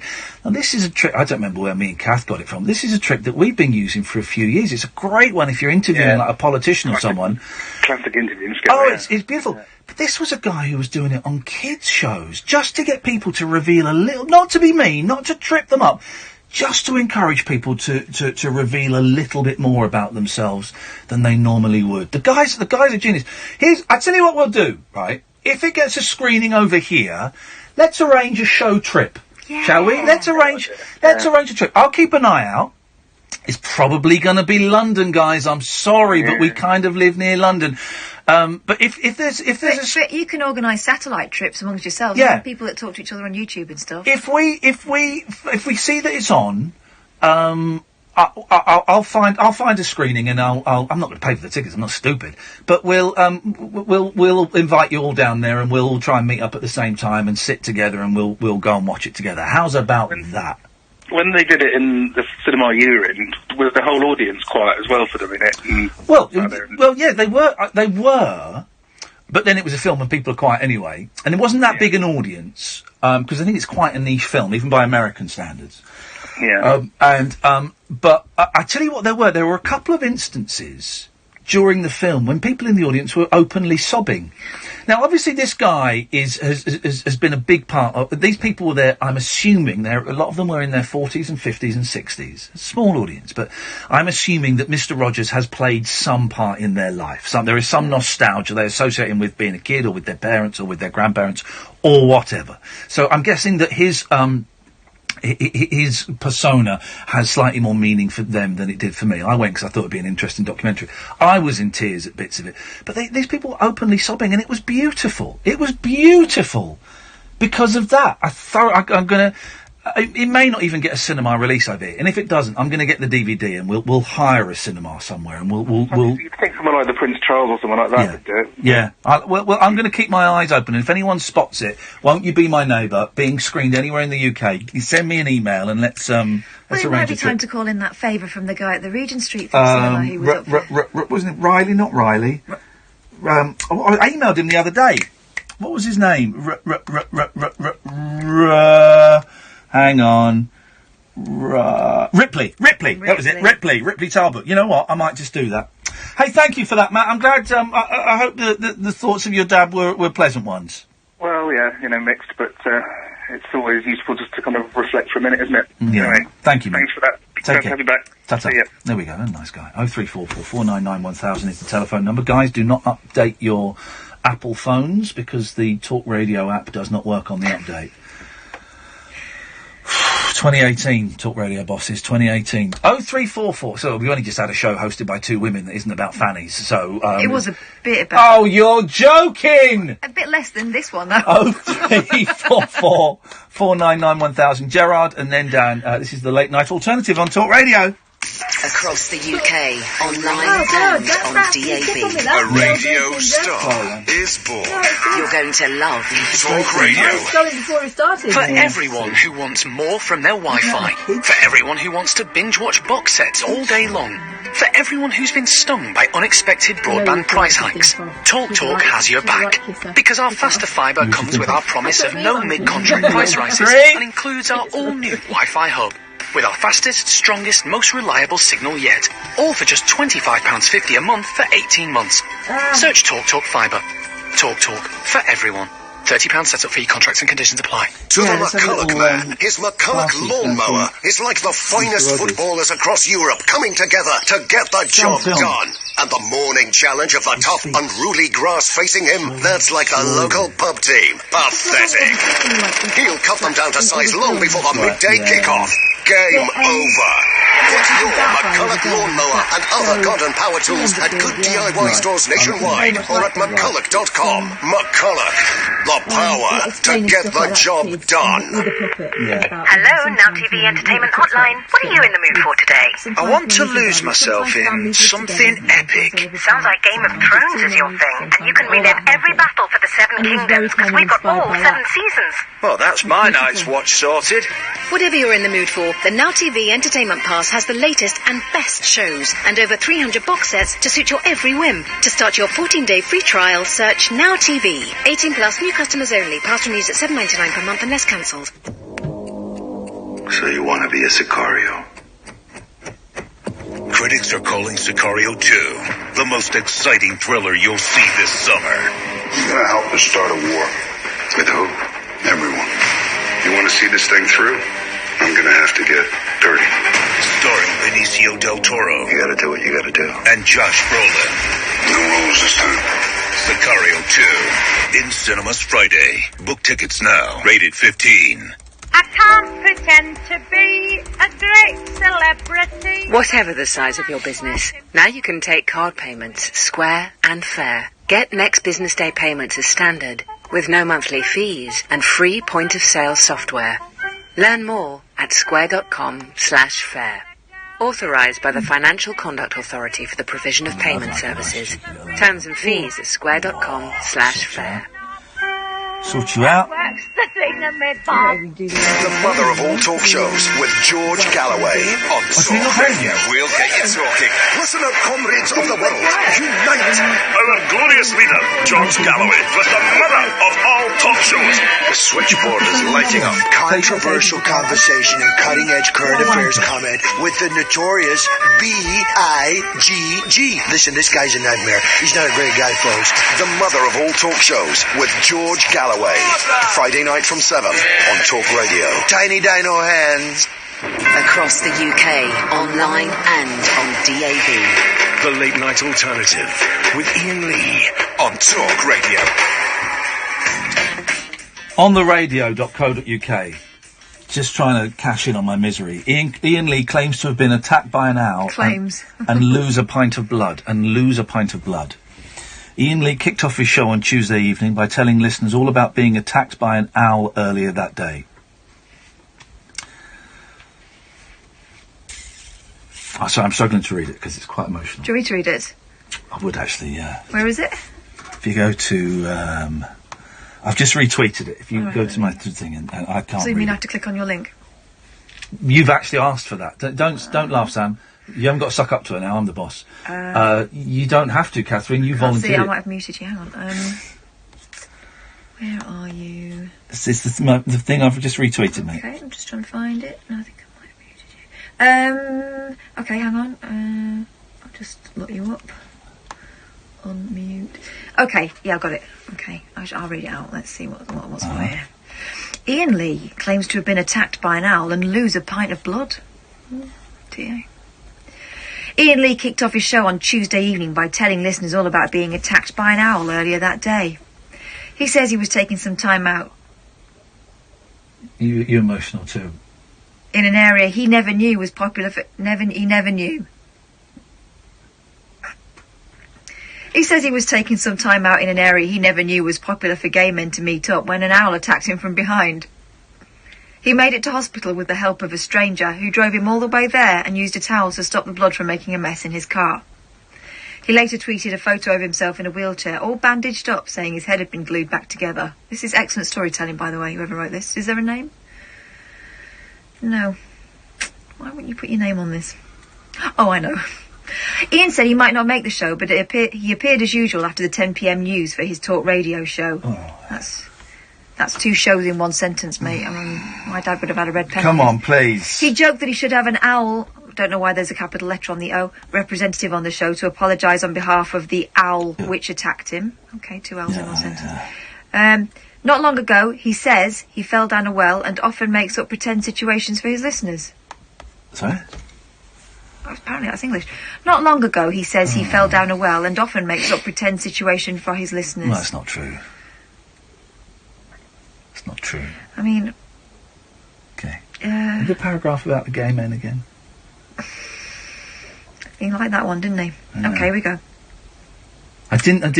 People now, I'm just worried that people are going to read that as I was there gay cruising. Oh. And I genuinely didn't know. It's Kevin Spacey all over again. Well, no, it's not quite that. No, no, I'm talking about the other. Oh. He says he was taking some time out in an area he never knew was popular for gay men to meet up when an owl. Sorry. It's tough for all of us. He says he was taking some... let me just take another run up. Okay, go on. In fact, I'll do the sentence before and then I'll trick myself into reading the next one. There you go. Iain Lee kicked off his show on Tuesday evening by telling listeners all about being attacked by an owl earlier that day. He says he was taking some time out in an area he never knew was popular for gay men to meet up when an owl attacked him from behind. There we go. That's my day. How's your day going? Good evening, Gerard. How you doing, Catherine? Okay? Oh, yeah, I'm fine, thanks, Gerard. Fine. Listen, Ian, a very, very poignant moment you were talking about that movie, the Unity in America, with that guy, Rogers, I believe. Yeah, Mr. Rogers. Yes. Very, very poignant, Ian. I made a reflection on my mother. Oh, yeah. So she's still alive, like, and I heard you saying you were going to go and see her. Listen, Ian, go and see your mother. Yeah. She's a pillar. She was obviously been the pillar strength for me, like, you know. Ken always was going, I was in a bad place a few years ago, like, you know. Not in a very good place. Could say too handy with the nostril and the £20 notes. If you know I know what you're saying, Gerard. Yeah, my drift. If it wasn't for my mother, exactly, buddy. Yeah. Good call. If it wasn't for my mother, I wouldn't be in the best place where I'm now, buddy. You know, so stick to that one, Ian. Stick to that one definitely, buddy. All right, thank you, man. See that movie, Ian. I heard you saying it might not go national to some of the kind of the big complex like Kent, but seeing up here in Glasgow, you've got it's a long road there, and anyways, you've got sort of one or two independent cinemas. Yeah. I don't know if it'll be maybe framed to one or two independent cinemas in the UK. That's something we need to look at. I'll actually look for it up here in Edinburgh and Glasgow because there's an independent cinema. That's the kind of place it's going to go to, like an art centre or an indie cinema. It's not going to be in the Odeon or the View. That's if it gets released over, because getting films released in different countries is a really tough thing to do, and you know, not many people know who this guy is over here, so it may not, but if it doesn't, I'll get the DVD and then you can borrow my copy if you want. Aye, definitely, I'm up for that, buddy. And secondly, Ian, I'd like to be the second person to take that book, buddy. Oh, Gerard. Right, I'm going to pass you back to Sam in a second, Gerard. Oh, this is great. Perfect. We're going international. Ian, I'm up for that, buddy. I'm definitely up for that, but it's a good way of registering what goes on. Yeah. Obviously, you've got the Ofcom malarkey, and I know the working in the industry are regulated by certain the government, like kind of clangos as they call them, like saying, you know. Yes. Ken Stowaway, I work for an organisation who's heavily regulated, so I know what it's like, you know. Yes. But that's a good idea, and definitely I'm up for that, so I'll be the second person Gerard, to take that book to the... You're a legend. Do we know how long Eben wants it for yet? Did he say? Are we going to find out? We'll speak... Right. All right, Gerard, you are the... If he's got it for a couple of days or a couple of weeks, I'll take we'll get it sent to you. I'll follow up for that. Gerard, after that. Stay on the line. I'm just going to pass you back to Sam. He's talking to someone, but he'll speak to you. He'll get your name and address. You're the second person to get the Late Night Alternative logbook. Thank you, buddy. Ian, thanks again, and all the best with your damage, your heat, pal. Thank you, best, buddy. Thank you, fella. I appreciate that. Hey, this will be great. This is going to be a slow burner. The logbook. For those who missed the beginning of the show, the logbook, we have a Late Night Alternative logbook. It's a big red moleskin expensive book, and we're going to send it. I don't want to see this book for another 6 months. I don't want to see it for a year, really, but I certainly don't want to see it before Christmas. So we're going to send it out to you. Eben is going to be the first person to have it. He has it for a minimum of 2 days, a maximum of 2 weeks, and he has to log down what happens in every show. And if he misses a show, he kind of has to make it up, and I'm happy with that. And then when he's finished, it's going to get sent on to Gerard in Scotland. We're international. You can be anywhere in the world, by the way, dear listener. This is on our dollar, okay? This sending it out. If you send it on to the next person, we'll reimburse you. Don't worry about that. We'll get it sent recorded delivery. annoying. And, well, this could backfire, could get lost, or it could be a bit of treasure that in 6 months' time we put on display somewhere. That's what I'm thinking. Let's go to Dan. Good evening, Dan. Good evening, how are you? Thank you, very well, thank you, Dan, apart from the fact I've got a blinding headache and I think I'm going to throw up. It does look like you've got, obviously I'm watching on YouTube at the moment, it does look like you've got a teeth towel on your head. Okay, thanks very much for calling, Dan. Let's go. He's waited 45 minutes for that. And almost every time, he spoils it for everyone. Let's go to Greg. Good evening, Greg. Oh, hello, Ian. Hello, Greg. Long-time listener, but first-time caller. Oh, thank you, sir. What's prompted you to pick up the phone? Well, I'll tell you, actually. I was going to say it's good to have you back in one piece, but maybe not so. I'm in one piece. They glued me back together. Tattered. That's yes. Good to hear. But I was going to say, last week when you was in New York, you gave me a little bit of pleasure in my life, believe it or not. You sort of cheered me up one day. Oh, yeah? What did I do? Well, about 6 weeks ago, I was watching you on YouTube, your show, and you had a T-shirt on. Yeah. And because I'm a big martial arts fan. There we go. Mainly Bruce Lee, but yeah. You had a T-shirt on, and I took a screen grab, and on Twitter I said, what's the name of his film which you had embossed on your T-shirt? Yeah. And Catherine said, that's Angela Mel in something, I forget. I can't remember what the film is. I was wearing this T-shirt yesterday. Yeah, go on. And I said to Catherine on Twitter, I said, well, next time you're in New York, she's got a restaurant over there. Oh, yeah. I went there. I know. You tweeted me a photo. You're Greg Probert! That's it. Oh! No! Sorry, I've just made a connection. Greg Probert! It's Greg Probert from Twitter. He tweets me about Bruce Lee and Bruce Lee and clones of Bruce Lee and stuff. Mate! Yes. I tweeted you because I knew that you'd be one of the only two people I know on Twitter that would get where I was. Yeah, Matthew and Michael Worth, probably. For those who don't know, Angela Mao, she's a Hong Kong actress. She was Bruce Lee's sister in Enter the Dragon, and she had quite a successful career on her own. Then she disappeared, and a couple of years ago she popped up. It turned out she owns a restaurant in I think it's in Flushing, which is quite a bit out of Manhattan in New York. And I went there. I think Thursday or Friday. She wasn't there, Greg, but I spoke to her son, Martin, I think his name is, or George, I can't remember. And I spoke to her son. I had a lovely lunch. I spoke to her son and said, I've come all the way from the UK. Your mum's story made it over there, and please tell her that I think she's brilliant. She's a legend, and she's doing really well, apparently, Greg. Oh, yeah, I've seen recent photos of her. Yeah. Well, there's a photo of her in the papers, right, with her, and there's a flower behind her in a window. That was in the restaurant I was in. I could see where that picture was taken, and honestly, it was a thrill, man. It was, it is a thrill for you to tweet me that photo. Oh. Because you thought, you remembered that I mentioned about it, and you actually went and went there. Oh, I knew you'd get it. This is my new philosophy after seeing that Mr. Rogers film, Greg, is to make Twitter a loving place of an echo chamber of art and love and performance. And I thought that I thought it would be a gas for you to see that I'd gone there. So that's why I sent you that picture. It certainly was, Ian. Bless you, brother. I could speak to you all night about Bruce Lee. I've been a Bruce Lee fan since the age of 10, and I'm 47 now. Me too, man.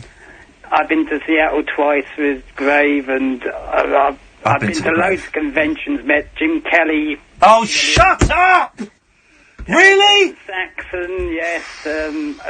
Producers of Enter a Dragon called Paul Heller. Yeah. I met Robert Baker. I don't know if you recognise that name. But does he play the Russian in Fist of Fury? The Russian, yes. He's the personal bodyguard.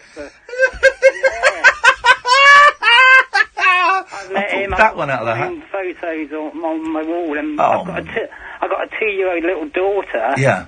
And there's a signed picture of by Robert Baker of Bruce Lee in Big Boss. Yeah. And it's on my wall upstairs every night. She's only about 2.5. She says, "No, Bruce Lee." Oh, mate, get her a Game of Death tracksuit and some nunchucks. I have, yes. Of course you have. I'll tweet you a photo of my daughter with a Game of Death tracksuit. Greg. She's outgrown it now, but she's Beautiful. She certainly had one. Greg, listen, go on, Kath. By the way, that T-shirt had Dance of Death on it. Dance of Death, there we go. Greg, listen, we've got to go to the news. Give me a call back any time you want, brother, and I'm really glad you got the picture and the reference and it made your day. But I'm just so glad. Oh, don't be nervous about it. I know who you are. You come on any time, Greg, and it's lovely to talk to you. I really enjoy your tweets as well. Thank you, man. Thank you. Bye-bye. There you go. Oh, what? I forgot I went to Angela Mao's restaurant. She wasn't there, and I could have phoned up, and it took me ages to get there because it's in the middle of nowhere, Flushing. But I took the subway and then a bit of Uber Pool, and great food, man, great food. She wasn't there, but I met her son, and it was just a thrill. And he was touched that someone had remembered. Yeah, I think his name's George. So I read it and I said, you George? He went, yeah. I said, you owe me money. Only joking. I come from the UK, and I just want to say that your mum is awesome. He's like, from the UK? I said, yeah, that story broke a couple of years ago. Talked about it on my radio show. Your mum is a legend, man. You said she was a hero, Yeah, didn't she? yeah. That was lovely. 0344 499 1000. This is Talk Radio. Talk Radio. Contact Talk Radio on 0344 499 1000. Text Talk and your message to 87222. Text costs 25p plus your standard network rate. Or you can tweet us at Talk Radio. Talk Radio. We'll get you talking. Countdown to Brexit on Talk Radio with The Times.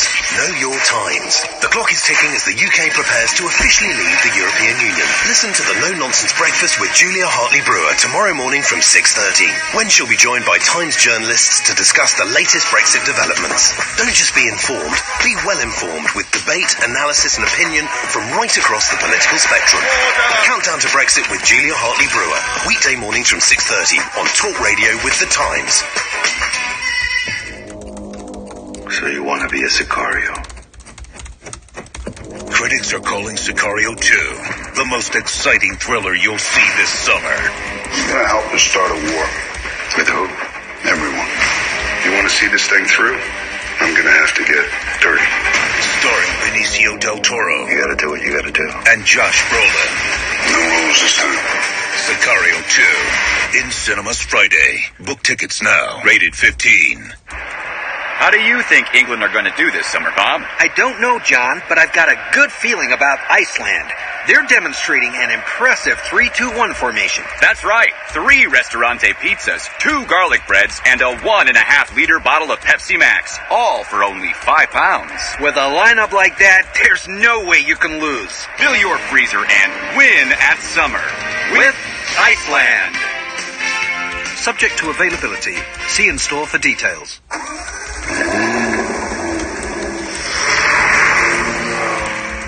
This summer, follow the sun, not the crowd.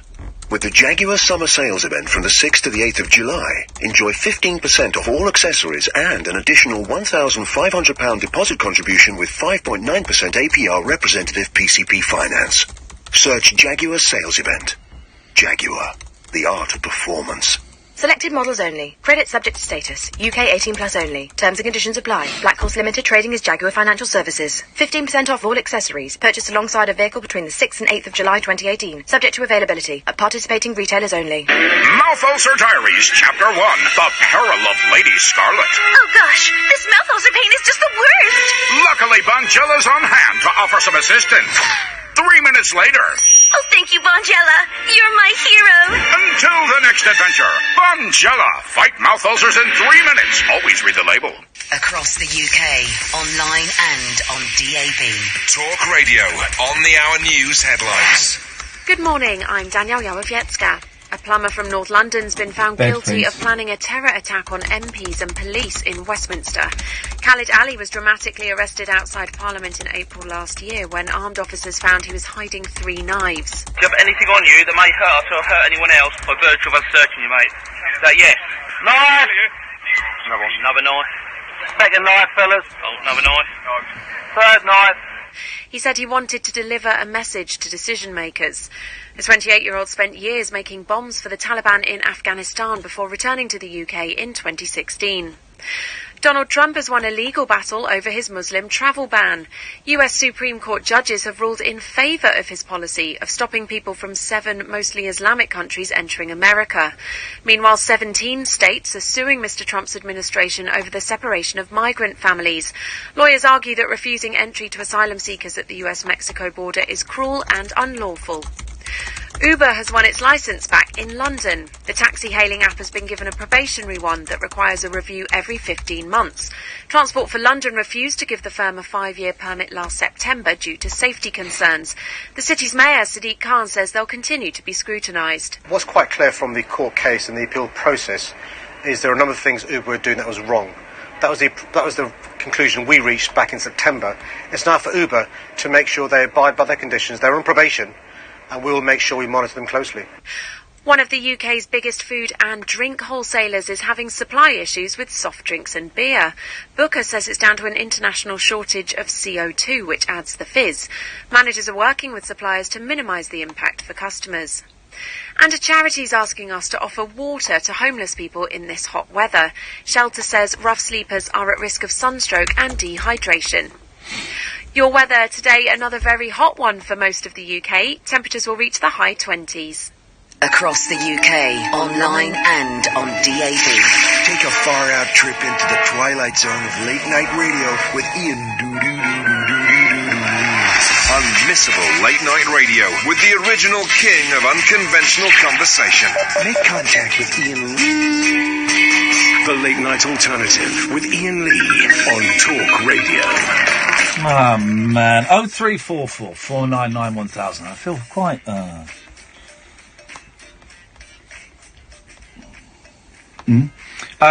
sorry. I feel quite nauseous and a bit dizzy after this whole owl thing.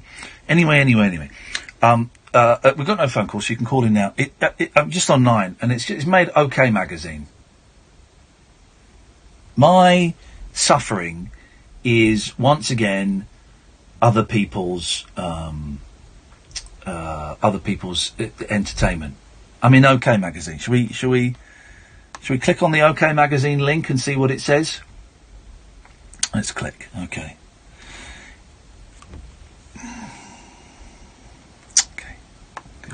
You'll accept all of the cookies. I'm in OK Magazine, Catherine. Oh, yeah? Should be not OK Magazine. Iain Lee is viciously attacked by an owl, leaving Star bandaged and in shock. Iain Lee has revealed he's in shock after being viciously attacked by an owl. There's a picture they put in OK Magazine. It's a good shot. It's me outside the hospital there, looking quite pale. Brave, though. Very, very brave. Did it say pale but brave? I'm a celebrity, get me out of here. Star Iain Lee told his followers about the unfortunate incident, revealing he may not make his talk radio show. Iain tweeted, "Sorry guys, not sure I'll be able to make it." Sounds like a joke, but it's not. Just sitting there with blood everywhere. Iain Lee... Oh, Jesus, they put a picture of an owl in there. They should... Trigger warning. I'm going to scroll past it. Does it say anything about you went somewhere and you never knew it was a... Tell me when I've gone past the picture of the owl. Oh, it's a nasty one as well. Keep going. Jesus! And it says underneath that picture of the owl, it says Iain was attacked by an owl. In a later tweet, along with the picture, Iain revealed he'd been bandaged up by doctors. Bring him over. Would you ask him on my wife's behalf? Judy wants to say to Donchez, he's got to wear tighter trousers when he does his next dance, because the white ones you wore in the semi-final were too baggy, she said. Scratches on my head back together with glue. Despite his injuries, Iain is planning to go ahead with his radio. I can't read properly. Despite his injuries, Iain is planning to go ahead with his radio show, writing, "I'm woozy and in shock, but fingers crossed he'll be on the air tonight." Iain's owl attack comes after he fell into a well and hurt his ankle on Thursday the 29th of March. Oh, yeah. Apparently I tweeted, "It is not metaphorical, it's an actual well. This is nuts. Phone dying. Help is coming, but I'm a bit shaken." I mean, there should be a Pride of Britain in this view, I think. You would think that there'd be... Do I nominate myself? Let me have a look. For that? See how it's done. Digital spy. What does digital spy say? Pride of Britain. Because if someone has to nominate me, could you do it? Yeah. They've got that picture there as well. I think we might have missed it. Do you have to do it in a certain time? Or I don't know. Can we... You can be brave any time. Okay. I'll have a word with Orders about it. She knows, doesn't she? Alexander Armstrong and Richard Osman have been replaced from, oh, no, they're joking. Hey, can you find that interview with Gemma Collins?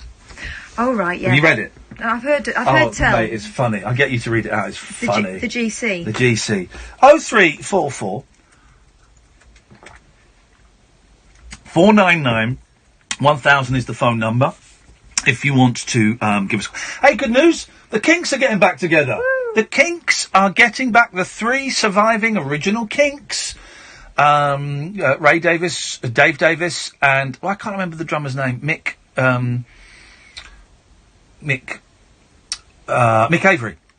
Well done. Are getting back together. The original bass player, Peter Quaife, has died. The second bass player, Jim Rodford. Jim Rodford. Yeah, he's died. So all I'm saying is, guys, I play bass. And if anybody is struggling to remember any of the lyrics, then we've got somebody who can help you guys. There we go. The GC. Do you want me to read it? Yeah, go. This is Gemma Collins, the young lady from... Where's she from? Made in Essex. Made in Essex. No, The Only Way is Essex. Okay. Yeah. Sorry, I mixed them up. Yeah, I shouldn't... And interviewed by Dan Wootton, our very own Dan Wootton. Dan Wootton, he works here. Dan Wootton, Catherine likes his show. Dan Wootton, he's a bit of a shit. No. Oh, look at you, you bum Dan Wootton. He's not written anything about me yet. Yeah, I like Dan. The way he writes. When does Dan do a show here? He does a show here. He sometimes fills in. He's been doing other shows. When Eamon Stay at Home doesn't bother. I take that back, Dan. You're not an SH1T. You're a good man. Only because you could write dirt about me. Right, the way he writes as well is exactly how he speaks, so I'm going to have to... Is this the interview for Now magazine? No, Dan wasn't talking to him there. No. You want to find the transcript of the interview from the Now magazine. Yeah. It wasn't Dan Wootton's interview. No. It's an interview about her book. Okay. And fair play to the Now journalist and the editor of Now. They put that interview in word for word. It is... Someone tweeted a picture of the page. Have you got it? I don't click on links, mate.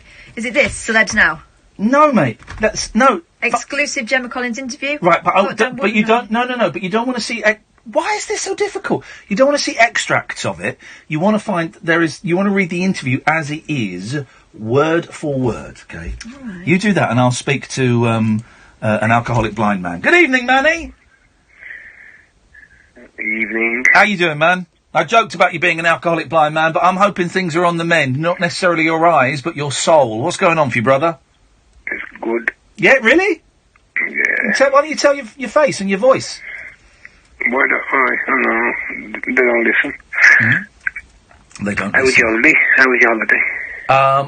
It was all right. It was all right. I had a good time. I had some great times. I saw some good shows. I met up with Keith and the girl. I met up with Imani Coppola, and we planned how to murder. We got a great way of murdering people, me and Imani. And ate some great food. Did a lot of walking. Did a little bit of shopping. Got a nice jacket. You know, it was good. It was good. Thank you, man. He was a bit rude, wasn't he? The man from the Luke Duke or Bo Duke? I think it was Bo Duke you're on about. I don't know which Duke it was. He just laughed at me, you know, and I thought, all right, screw you. You should have put a bit of charm on, shouldn't you? You should have put a bit of the southern charm on, but I didn't. Should have grabbed him. Well, I wasn't going to grab him, mate. They've got guns over there. That's all I know from the Dukes of Hazzard. Kath done a very nice show for a couple of days. Okay, for a couple of days. Oh, funny, because she was on for 4, so only 2 of them were any good. Good. Those are the stats I like to hear. Hey, don't tell her. But I thought they were both. I thought they were both brilliant, and I was very, very proud of the best man. How come? What happened with this owl? I never heard about this. When did that happen? It happened earlier this afternoon. I got attacked by an owl in the countryside. So, yeah, it's dug its talons into my head, and I'm all right. I'm a bit out of it, but I'm quite high. And what is it going to take? 3 weeks to get your blood test? That's for the owl aids. I've had a tetanus. And the owl aids, it just takes 3 weeks. It's unlikely. It's mainly northern owls that have it, but southern owls generally okay. But it's a risk. It's a risk. It's a real risk. Hope it's good news. Hope it's good news. Thanks, Manny.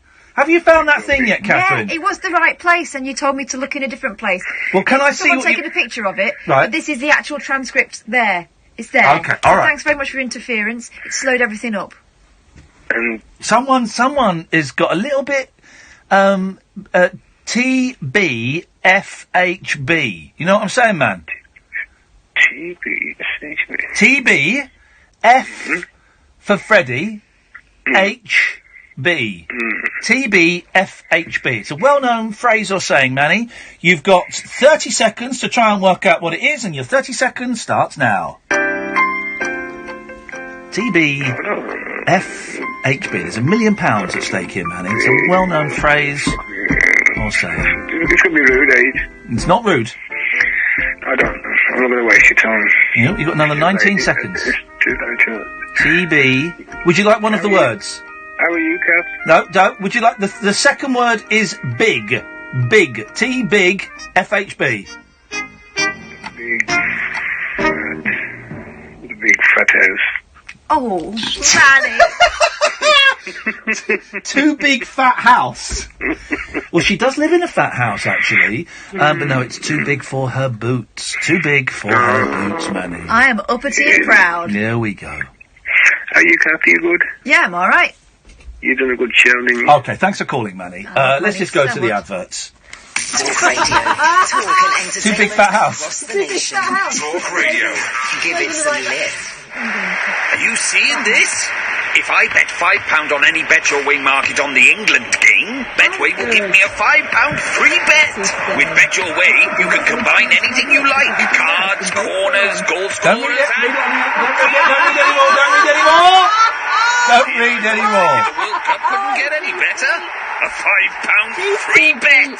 Betway, for the love of the game. Single bet at odds of evens or over. 18 plus. T's and C's apply. BeGambleAware.org. Forget history. Forget the years of... Yeah, I'm in OK Magazine. Forget With the that red picture. cards. Forget the missed handballs. Forget the brilliance. Forget being an underdog. Forget every game that has gone before. Because all that matters is now. Harry Kane, England's main goal-getter, is getting his eye in for the summer. The 2018 FIFA World Cup continues today on ITV. Get 2 free tickets to Warwick Castle worth over £50. Huzzah! Simply collect 9 codes inside the Sun to lay claim to yours. Don't miss an offer fit for a king. Continues this week. The Sun Super Days. They're free of charge. Busy band? The twins changed everything. One minute we're looking at flats near cafes and a buzzing nightlife. The next we're obsessing over green spaces and reliable babysitters. So this move was a biggie. Out of town, near family, somewhere we could settle. Wherever you are on the ladder, the post office has lots of mortgages to help you get to where you want to be. What, is he Search genuinely Post Office thinking- Mortgages Why? to find out more. Post Office money What is he banging mortgages on are about? provided by Bank of Ireland UK. Your home may be repossessed if you do not keep up repayments on your mortgage. The wild man of late night radio. The Late Night Alternative with Iain Lee on Talk Radio. We have ways of making you talk. So, let me just take this. Hello, caller. Hello, Hello, yes, you're on the air. is that Iain Lee? Yes, it is, caller. You're on the air. Oh, I can't hear you, mate, on digital radio. I've got you on my phone at the moment. Okay. Well, you phoned in. Yeah, I phoned in because I can't get you on my DAB radio, but I'm listening to you through my phone at the moment. Now, this is interesting because I know that the app no longer works if you so don't update your iPhones because that will stop the app working. Nice work here, Boffins. But are you saying there's a problem with DAB? Yeah, on DAB, you see, you come through and then every now and again it fades out and you just go away again and then come back in about I think you've 4 or got 5 minutes. I think you've got a crap radio. That's all that is. No, it's quite a good one, Ian.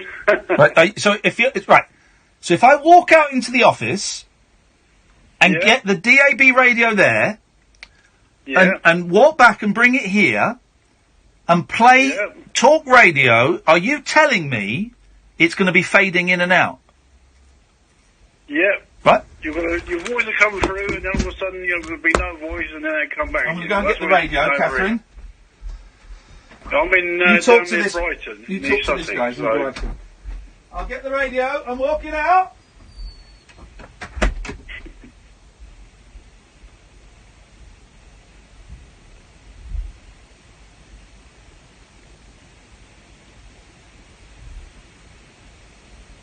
It's gone now, actually. Yeah, he's just gone to find another radio, but I'm getting people sending me messages saying their radio works fine. Have you Right, have you okay, tried I don't- have you tried doing another have you tried auto tuning your radio in again? I haven't for a while, Kath, no. Might be worth a go. I can try that, can't I suppose? But I'm listening just through it on the mobile phone app at the minute. Right. It seems to be alright on there. It just seems to be on DAB. All right, mate. Oh, we've got a DAB radio here. We've got people on YouTube saying they're still okay with their DAB. Oh, no. He has told me that this is not gonna work. So let's see. Here we go. It's Talk Radio. Don't actually know. Here we go. Right. So we go. DAB radio here. Right. We've got people on YouTube. So this saying is the they're radio still now. okay with This their is DAB. right. So right. I'm going to be quiet now. And then the next voices you hear are going to be us from a few seconds ago in the past on DAB. Is that all right with you, caller? Yeah, okay, yeah, no worries. Here we go. Right. Right, here we go. Radio's on. Here we go. Okay. Right, so right, I'm going to be quiet now. And then the next voices you hear are going to be us from a few seconds ago in the past on DAB. Is that all right with you, caller? Yeah, okay, yeah, no worries. Here we go. Right, here we go. Radio's on. Here we go. Okay. Right, so right, I'm going to be quiet now. And then the next voices you hear are going to be us from a few seconds ago in the past on DAB. Is that all right with you, caller? Yeah, okay, yeah, no worries. Here we go. Right, here we go. Radio's on. Here we go. Okay. Right, so right, I'm going to be quiet now. And then the next voices you hear are going to be us from a few seconds ago in the past on DAB. Is that all right with you, caller? Yeah, okay, yeah, no worries. Here we go. Right, here we go. Radio's on. Here we go. Right, so right, I'm going to be quiet now. And then the next voices you hear are going to be us from a few seconds ago in the past on DAB. Is that all right with you, caller? Yeah, okay, yeah, no worries. Right, here we go. Radio's on. Here we go. Right, so right, I'm going to be quiet now. And then the next voices you hear are going to be us from a few seconds ago in the past on DAB. Is that all right with you, caller?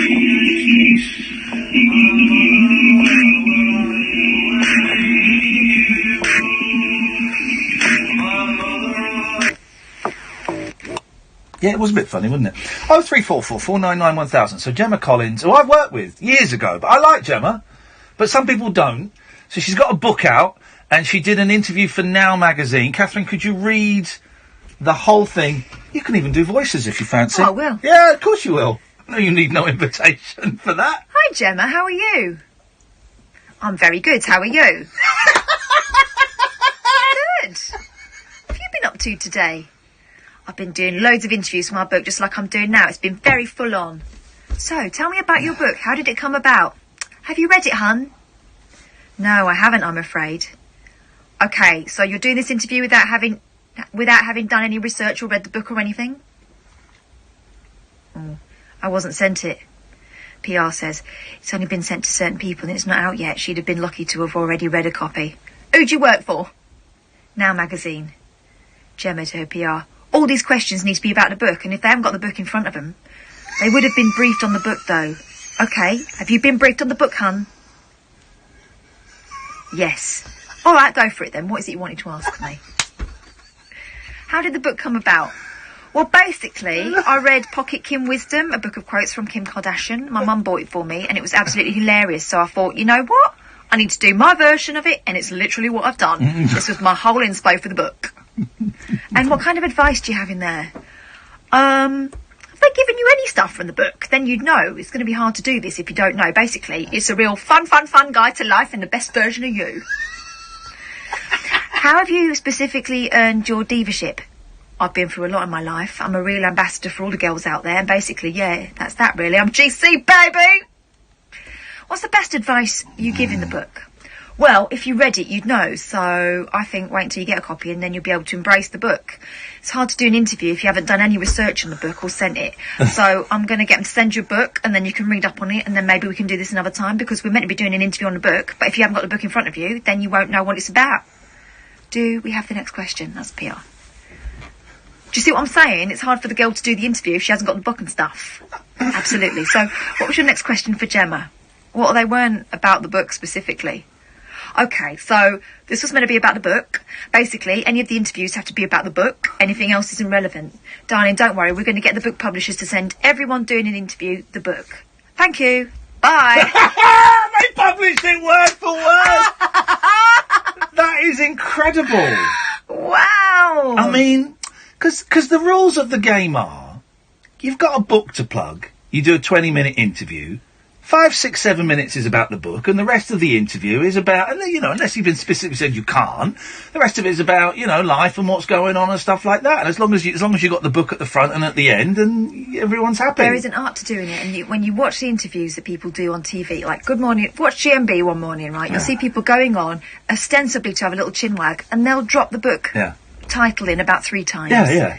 And there'll be high fives all around when they come off camera because they've managed to charm. That's the whole point. You charm people into reading it. You don't tell them exactly what's in the book because then it's pointless people reading it. How are you finding life at the moment? Well, I wish I'd had this book a couple of years ago because it would have sorted me out because it just tells you how to deal with things. Or as you'll hear in the book, I mean, I've had a really hard time. I'm not going to go into it all here, but let's just say, and they might give you like one little tidbit from the book, but you don't tell it, you don't go, right, page 5, if you'd like to... Have you read the book? No, we haven't sent any copies of the book out. Well, she needs to... It's just fantastic, isn't it? 0344...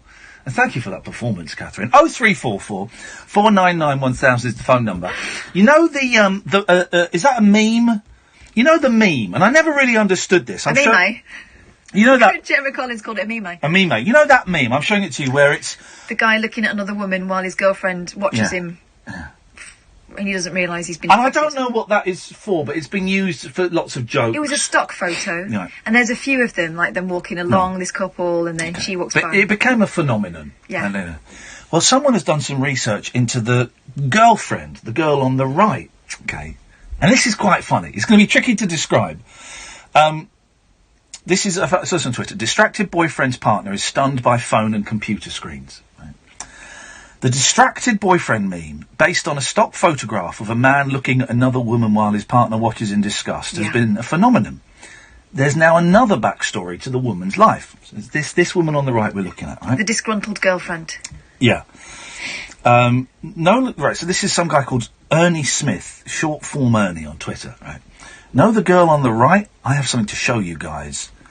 She's easily shocked when she looks at screens. So there's the girl looking at a mobile phone, big bug eyes, mouth. Look. Next one.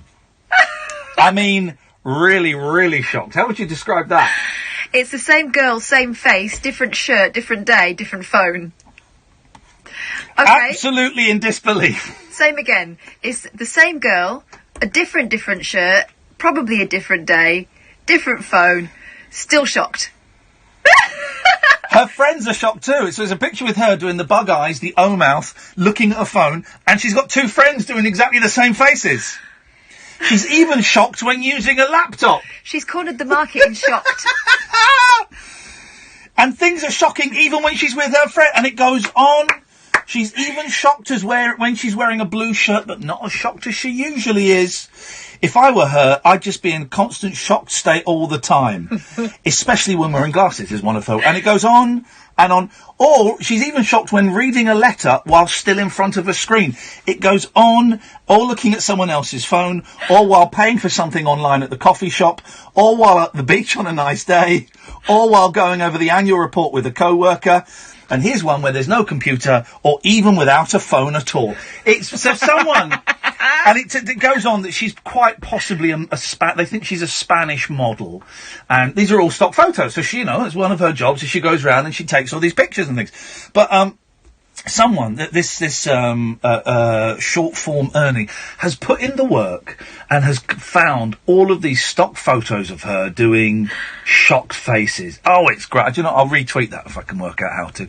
Another 30 minutes of this, dear listener. I don't want to say anything, but when I listened to Kath's show last night, she had a load of phone calls. And they weren't all from dullards like Simon from the New Forest who's just dialed in. So we can get some good calls, please. You had an American trucker. With a great big horn. She loved it. This is the Late Night Alternative with Iain and Kath on Talk Radio. The voice of reason is on Talk Radio. Brilliant, aren't they? Hello, I'm James Whale. Get in the ring with the legendary James Whale. When I say hang on, will you shut up? The radio presenter who isn't afraid to tell you what to think. Quite frankly, this is the most ridiculously stupid idea I've ever heard. Hard-boiled conversation from the man with the pinball smile and the cue ball head. This man needs to be called to account, so where is he? Could we get his home number and ring him? All hail the whale. I'm being over rude, I know. The James Whale Show. Tonight from 7 on Talk Radio. Uncut, after-hours conversation for the up-all-night generation. The Late Night Alternative with Iain Lee on Talk Radio. We'll get you talking. 03444991000 is the telephone number. What's this? James says, when you listen to the Late Night Alternative and they play weird music, you ring up to play yes word or S word. Music stops and it wasn't that feature, so cancel the call. Then get 2 calls shortly after, one private, one actual number. What the hell are you on about, man? I think you dialed the wrong number. Let's go to Simon in the New Forest, one of my favourite callers. Oh, good evening. I've got a couple of dullard points for you. Yes? Being a dullard, you know. Oh, can I just say as well, Kath? Yes? God. You know when you did yes word or S word last night? Yeah. Your producer wouldn't let me on. She just said call back another time. I think you probably... I thought, right, Hayley didn't. Probably because you'd already been on, or it had finished. Or, hang on a minute, you mean for yes word or S word, you weren't taking calls straight to her? I did take calls straight to her. Well, Simon was not taking... You must have missed it. It must have finished. Simon went through to a producer. You must have finished. I'm surprised you had a producer working on your show, because I don't get one. I'm really sorry, Simon, that you felt ill-treated during my absence. I'm back now. Shut up for a minute, mate. I'm back now, and normal service is resumed. Thank God. There we go. How quickly they turn. Kath, you were great. And by the way, can I just say S word? That was for last night. Oh, no, yes word, sorry, yes word. What? No, I thought it was really good. I'm going to cut him off now. He's been an idiot. Look, and Chris enjoyed your shows. Chris enjoyed your shows. Good, I enjoy Chris. 0344 499 1000 is the telephone number if you want to give us a call. Oh, I should just say, no spoilers here, guys, but The Staircase, right? It's on Netflix. Big documentary series. It's another one of those murder series that are really popular at the moment, and Netflix seems to do them really well. And I'm quite late to the party, but I watched half of it on the way out to New York, because they were, hey, Nick, flipping hell, right? So flying out to New York, right, Norwegian. So it wasn't on, it's that thing where you book tickets on one flight, but then you're on another airline. I was on Wamos. What? What's Wamos? Spanish, I think. Wamos? Wamos. Right, anyway, so you're on there and you think, right, going to settle down, going to watch some movies. Yeah, because when we went to New York, it was supposed to be Finnair, and it ended up being American, didn't it? Yeah, but we have movies. Yeah. Right, so now, all the flights I've been on in this century, get your own controller, and you can go through hundreds of movies. So we got on the plane, right? No movies. No, the controller was screwed into the arm of the chair, thinking, oh, this is bad. I'm slightly disingenuous. They showed 2 movies that you had to that they just showed them and you had to watch them. Well, like in the olden days where there was one screen down the bottom. It wasn't a screen. In the middle. I thought they were going to do that. I've been on a plane actually where they did that once. Plane to Hawaii. But no, it was on the screen, right? The first film they showed was Murder on the Orient Express. Flipping it. The second one was Justice League. I thought, oh, I'll watch Justice League. They didn't have any headphones, so you had to plug your own headphones in. The headphones only worked in one ear. And I didn't know you could get Justice League on VHS, because the quality would imply, you know, when you go to, you don't get it so much now, but you used to go to like old post offices and that used to be video rental. Yeah. And they'll have a big bucket of VHS tapes, 50 pence or, you know, 3 for £1, Yeah. right? With crap tracking. It was that quality. So I thought, stop that. So I watched some of The Staircase on my phone, but I didn't have a battery charger or anything, so the thing ran out. So, but so I watched half The Staircase flying out and half coming back. I've done it. I've seen it. There's 2 new episodes that they've had up there that weren't there before, right? And so I'm really into it. Really into it. I've done it. And then, so loads of people said, oh, you should listen to the podcast Beyond Reasonable Doubt by Chris Warburton for 5 Live. It's like a BBC podcast. And I was thinking, I've just sat through 13, 14 episodes. I cannot sit through the whole story again in podcast form.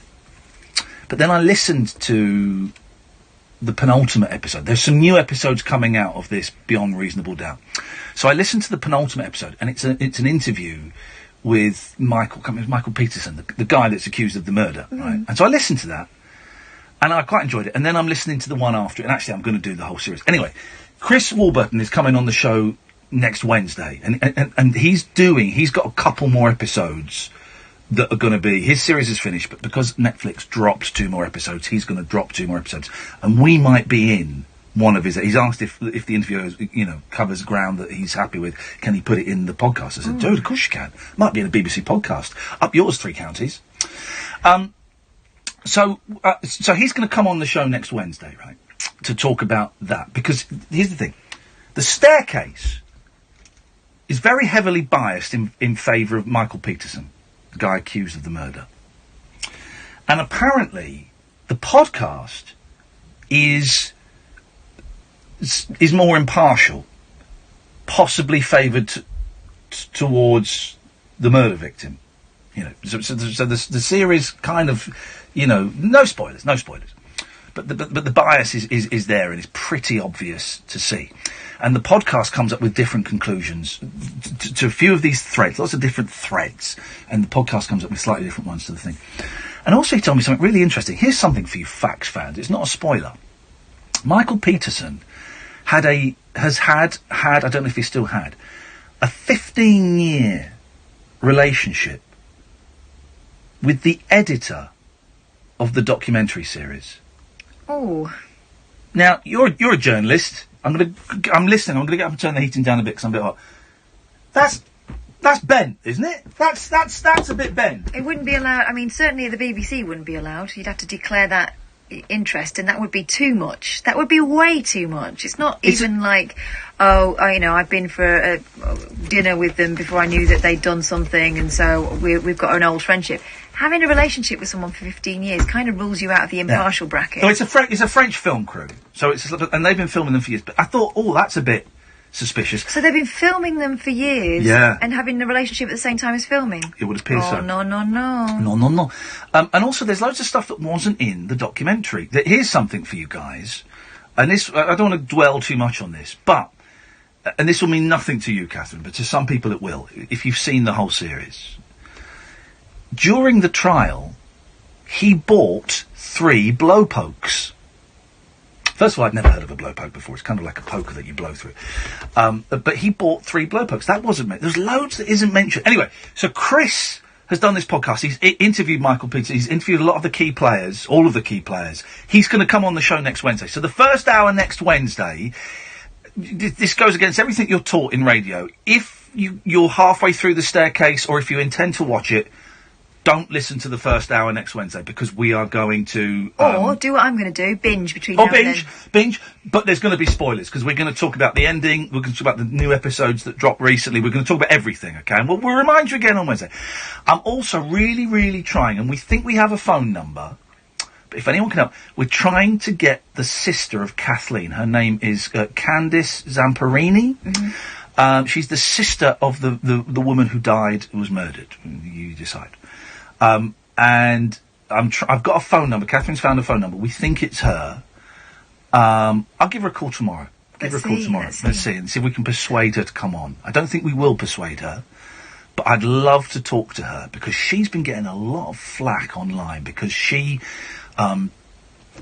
I'll hold back a bit because I don't want to. I'm really aware that a lot of people haven't seen this, so I don't want to give spoilers. I'm going to give her a call tomorrow. Next Wednesday, 10 o'clock. We're going to have Chris Warburton on to talk about it, and we'll probably spend the first whole hour of the show. Also, next Tuesday. Not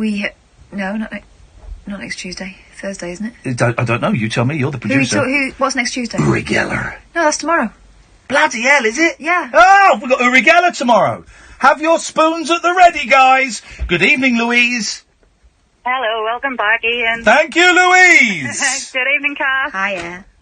How are you, Ian? I hope you feel a lot better soon. I do. I feel quite nauseous, actually. I do feel a bit sick, but I'm going to be all right. We're going to be all right. We're going to get there. I hope you feel better soon. Thank you, mate. I'm just ringing up to see if I could possibly be the third person to have the book. Wowzers. Okay. To Northern Ireland. Okay. In theory, yes.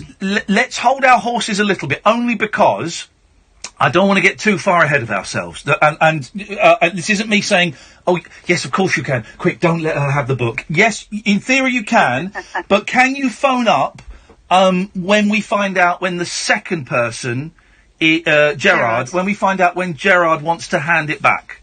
Is it okay if we do it that way, Louise?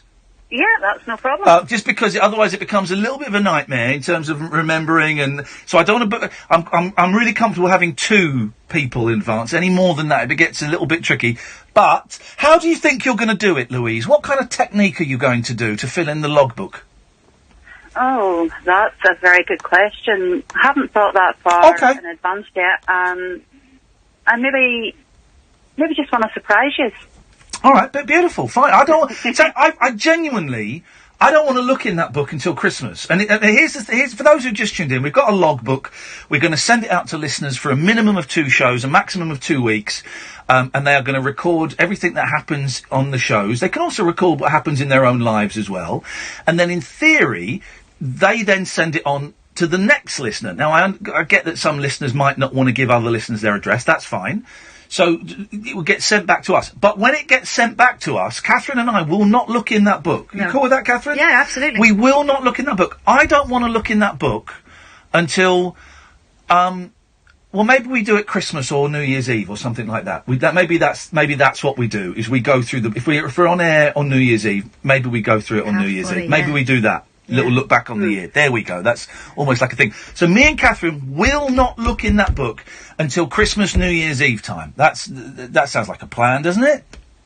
That actually sounds like a really good idea. It does. I look back over the year. I've had a good idea. Louise, listen, we're sending it to Eben tomorrow. He'll get it, hopefully, for Friday. Maybe Thursday, Friday. And then Gerard's going to get it after that. And then give us a call when we know when Gerard's handing it in. Louise, thank you very much indeed. This is going to be a slow burner, this logbook. I was worried that no one would go for it, but we've got some people, and we've got people, scattered quite a distance away. Is Eben in Wales? Yeah. Well, this is brilliant. So we've got Wales, Scotland and Northern Ireland. Boom. Hey, this is fantastic. 0344 499 1000. James, stay there. Come to you in a bit. Across the UK, online there we go, and that's on great. DAB. We've got a thing. We'll get you talking. Cast your mind back and think. Were you ever contacted out of the blue for a pension review? Were you advised to move your work or personal pension into a SIP, self-invested personal pension? We've got a thing. You could be due thousands if you were missold. Money Redress, a trusted claim specialist in pension and investment mis-selling. They'll manage the whole claim for you on a no payout, that's no the New fee Year's Eve basis. show. So you can't Going lose. through that. Oh, mate! Win to 85077. Asteroid approaching. Mayday. Plus, if it turns, there's a very strong chance it might get lost, and that's cool as well. Now, where is it? This one? Airlock engaged. Oh, yes! Come on in! Yes! What? The ship's gone. Hey, oh, come on! Oh, really? Your internet's gone again, is it? What's the point of playing this game if your broadband keeps going? Just get Vodafone. Get Vodafone. Excuse me? Vodafone guarantee your home broadband speeds, or money off until it's fixed. The future's exciting. Ready? 18-month agreement subject to credit check and availability. Guaranteed minimum sync speed from your local exchange and your router or claim money off your next bill. New and upgrading fibre customers only. For full details and terms, visit vodafone.co.uk/broadband. When it comes to a great atmosphere, you need to watch the game in a great Green King pub. Miss Kamara here, Gary, and I've got something unbelievable to tell you. I brewed my own beer. It's called Unbelievable, and it's available in participating Green King pubs throughout the summer. Download the Green King season ticket app and you get a free pint, plus enjoy 10% off selected drinks during football matches at 800 Green King season ticket pubs. T&Cs apply. Always drink responsibly. Doing the show, it's that kind of consistency that you don't get when we come in peace. You wish to communicate with your leader. Similar vibe. I'm Howard Hughes. Join me this Sunday night from 10 for a trip into the outer limits. Twist the lid on Talk Radio's specimen jar of the psychic, the supernatural, and the simply unexplained. The Unexplained with Howard Hughes. Sunday night from 10, Earth time, on Talk Radio. The Late Night Alternative with Iain Lee. Unfiltered Night Talk with the original king of unconventional conversation on Talk Radio. We have ways of making you talk. Here's something for you horn dogs. Kath is really stiff. I am so stiff. Why don't you tell the boys and girls, before we go to James, why you are so stiff? Well, you know this weekend was a particularly hot one. Oh, yes. I bought the girls a slip and slide for the back garden. So this is a big, long sheet of plastic that you put fairy liquid on and you slide down it. It's got water jets in it. You hook it up to the hose pipe. Okay, and it's got kind of bumpers at the sides that have got little holes in, so that kind of sprays onto the side. And then at the bottom, it kind of tails into a sort of a very, very shallow splash pool. Yeah. So you end up splashing into that at the end. Yeah. Anyway, so I bought it for the girls, and they've never seen it done before. No. I've only seen it done on telly. Yeah. You've Been Framed and that. Yeah. And so... But on You've Been Framed, they go, like, for miles. Yeah. My garden isn't really big enough, so we had to do it very carefully, and you were going to end up I did end up face first in the bush quite a bit. So... hey, fellas. So... The girls, and then eventually they... Did you miss this casual sexism when I was away, really? No, because Condi held the end up. Just find women's voices really annoying. Says the man who's married to an opera singer. And talks like a girl. Anyway, bless him. He took it back, so all's forgiven. Only because he had to. Yeah, well. So anyway, sorry, go on. He read that apology out very well. So, yeah, the girls were playing on it, and they were doing it all wrong. So I said, oh, girls, I think I'm going to have to show you how to do this. Yay! Mum's a dick as well! So upstairs I went. My eldest said, oh, go and put your bikini on. I went, bikini, no fear. It's got to be a one-piece for this. This is heavy-duty, slip and sliding, and bikini is not going to work. So I went and put this really unflattering one-piece I've got from when I just had one of them. You know, when you've got little babies and you take them swimming, there's no point putting anything strappy and small on because it's going to end up round your neck because they drag everything up and down. So I had this bikini. I look like Free Willy. So I had this. Well, this is why I don't want to do it, because I could be, if I couldn't do it in front of children, in case I was Free Willy. This black sort of post-pregnancy thing on. Yeah. And I went, right, clear the area, girls. Yeah. Put a bit of fairy liquid on it. Yeah. I had about 15 goes on it. Getting faster every time. You sent me a video. It looked it's horrendous. Difficult when you're a grown-up because you're higher off the ground. But what your girls were doing wrong is they were going down and then falling backwards on their bum, and of course you've got to dive forward like Superman. That's a tough thing to do. And also, our garden isn't really big enough to get a decent run up before you hit the slidey bit, right? So I had to put a bucket halfway down and go, right, when you get to the bucket, that's when you launch yourself. Right, okay. And I demonstrated. And it was really good fun. I absolutely loved it. I mean, I looked an absolute... But you can't walk today. I can't. Right, my stomach muscle. I must have ripped all my stomach muscles up to my ribs. My thighs are killing me. I feel like I've been doing a workout. I was walking down behind Catherine down some stairs. I'm all right going upstairs, but downstairs is really bad. Honestly, every step... Oh... it was outrageous. My arms are really aching. So what I'm saying is, save yourself 40 quid a week going to the gym. These things are like a tenner at the supermarket. Get one of those. Do a weekend. You can't even do it every other day because you won't be able to walk for 3 days after using it. But it's amazing, and I'm going to have another go this weekend. Here we go. Hey James, how you doing? Hey man, I'm good. Good to see you back. Kat's done a great job filling in for you. Didn't she just? I'm so proud of her. I did tune in 2 days in a row, and they were talking about willies both times. Hey! What else is there to discuss? Whoa! Yeah, well, exactly. We all know that willies are the most important thing in the world. Everyone loves a willy. I've just gone out for a walk. Just enjoying the weather, to be honest. But nighttime weather. Is there weather at night time? Yeah, dark. Okay. Dark weather. Hold up. What the hell? What? James? Oh, James, get stuffed. I'm not having that. Oh, that's terrible. We gave him free tickets to some of our shows once. And now he's barred. I want a photocopy of his horrible little face. It's stuck up on the doors with a mark through it, like they have at petrol stations. Twit. Twoo on it. Good evening, Lorna. Oh, hi there, Ian. Hello, Lorna. Nice to talk to someone sensible at last. Well, I'd hang Be quiet. Yes, Lorna. Hi. Well, having heard that there's been volunteers for the logbook from Wales, Scotland and Ireland, I want to put my hat in the ring for being the English contributor. At last, England rises to the challenge. Lorna, what are your credentials? Are you a journalist? Do you keep a diary? Do you write a shopping list? Yes, I do shopping lists. I'm a former English teacher. At the moment I'm marking English GCSE exams. Oh. So. I think you might be overqualified. Oh, no! She's certainly the most intelligent of all the listeners that we have. An ex-teacher, flipping.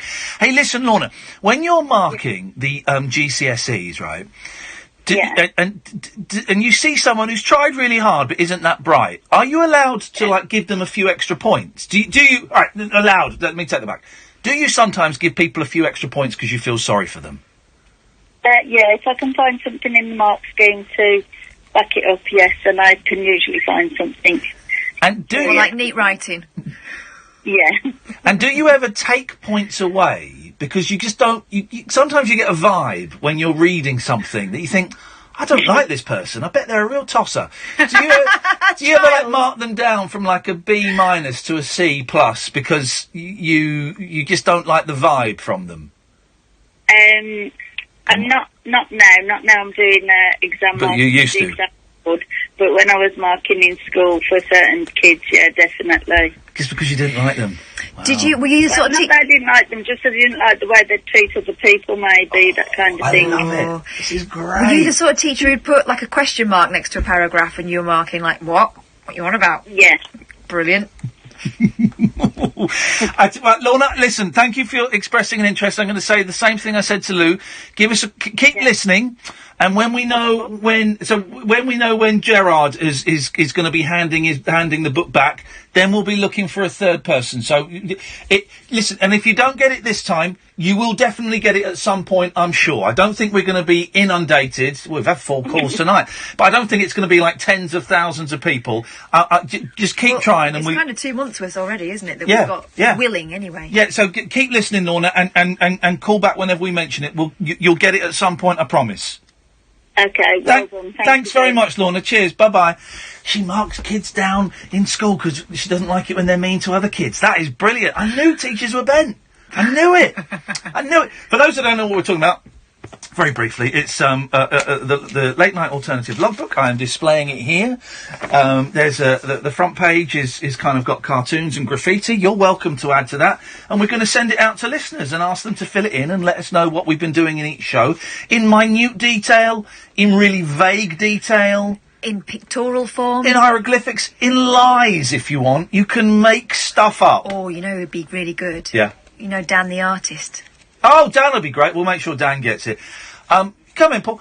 You can do anything you want with it, basically. We've got Eben is going to be the first recipient, and then Gerard, and then we'll see where it goes. We've got a logbook for the show, Paul. Very good. I love the notion of vague detail. Yeah, well, it can be either really specific, at 10:53, Ian said that, or it can just be utter bullshine if they want. Also, the mood, I suppose, it inspires in people, because lots of what we do is about kind of responding or creating moods for people. Yeah. How are you doing, Mr. Ross? Very well, and I'm objecting to the people who seek to kind of chide you and take the mickey out of your horrible Aldi council. Thank you, mate. mate. Thank you. Very quickly, when I was training on local papers back in the early 80s, there was a kind of standard job we all did. There was an owl reserve still there near Ipplepen, near Newton Abbot, right? I went out there, interviewed the guy, and he practically did this ordinary report. Just once a year we went out there, saw his new stock, and we're going out, and he gave me a chicken wire top hat to put on. Okay? And I said, what's this for? He said, put this on. I said, really, what's it for? And he went behind his head, he'd done it before, he whacked the back of his head, and his left eyeball fell out. Oh! Fact. Okay, and what had happened was they had Siberian owls there, and they're beautiful creatures. Yeah. And you had a narrow escape. They're about 3 foot high. And what they did was, because he was feeding them, one once landed on his head, and the talon went under his eyeball and scooped his eyeball out. Whoa! And he went around, and we did a little feature on it. I made £8 from the Daily Express by selling the story of a kind of chicken wire top hat to save his other eye. So that's how dangerous those ferocious talon beasts are. To say everyone on Twitter, what a twit, and everyone making the jokes. I stuck a couple in myself, I must confess. I said I hoped you hadn't interrupted their breeding process because you hoped to wit, to woo. But, laugh through the tears. Well, you're very lucky because your face is your fortune, as we all know. Exactly. And that's actually quite a clever And actually, joke, I do hope. Yeah. I mean, they haven't stitched that. They give them those butterfly paper stitches, haven't they? Glue. That takes. They glued it. They glued it. They glued the head. It looks very raw. You can see it tiny bit underneath I showed you a little bit. Well, they've shaved the back of the head as well, and they've glued it. And I think you're going for that Friar Tuck lookalike job. Well, that's in the future for you. Do you know there was a band in the 60s called The Monks? They're like a sort of garage band. They never had a hit or anything, but they kind of became a cult thing. They're all Vietnam vets, I think.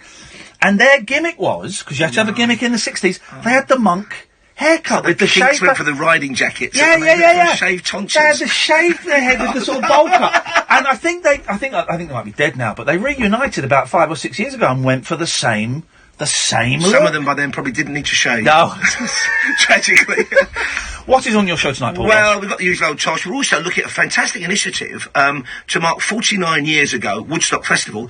Archaeologists are now combing the site trying to find artefacts. Isn't that a brilliant notion? Trying to find some of that brown acid. Or whatever. Yeah, don't touch it, man. Don't touch John it. Sebastian said. Also on the programme today, I know you've met the man, I never have. We are marking the remarkable career of the underrated beach boy that is Bruce Johnston. Oh, we met him last week! You did. He's 74 years old today. Is he? Happy birthday to him. So I'm going to play my favourite Beach Boys track after Brian Wilson's composition, Disney Girls 1957. Hey, that's a song, I'll man. fill your hand with kisses and a Tootsie Roll. Oh, he played that at the concert, and his voice was incredible for a 74-year-old. Well, he wrote I Write the Songs for Barry Manilow, didn't he? Yeah. And he sold millions of records in his career. Great producer as well, so we're doing a bit of that. The only Beach Boy to win a Grammy. Absolutely, yes. And also we're crossing off to Mozambique for the first time. Oh. Remarkable initiative there. They're reintroducing wild dogs to Mozambique to try and kind of repopulate the animal kingdom. And there's an American philanthropist behind it. He's donated already $35 million to bring back the wild dog. What a fantastic story, eh? We're doing all that and more on the programme. No, it's an owl-free zone, though. Thank you, mate, and I appreciate that. I do appreciate that, because it can be very mean out there, and I feel a little bit nauseous. I mean, nothing you do should be greeted with owls of derision. No, they should, you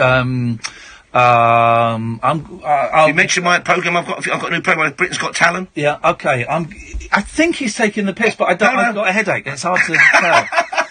I'll listen back to it. I'm going to take you at face value, Paul, because I know you're not... Let me fill in the logbook. I'll fill in the logbook. I'll let him off. Oh, thank you, Catherine. We are back tonight. I tell you what, that Katie Puckett shaved the show while you were away. I'm telling you, really. She shaved it, didn't she? Shaved it, yes. We're back tonight at 10. Paul Ross is up next. Ta-ta. Talk Radio, the 21st century dream team of dialogue.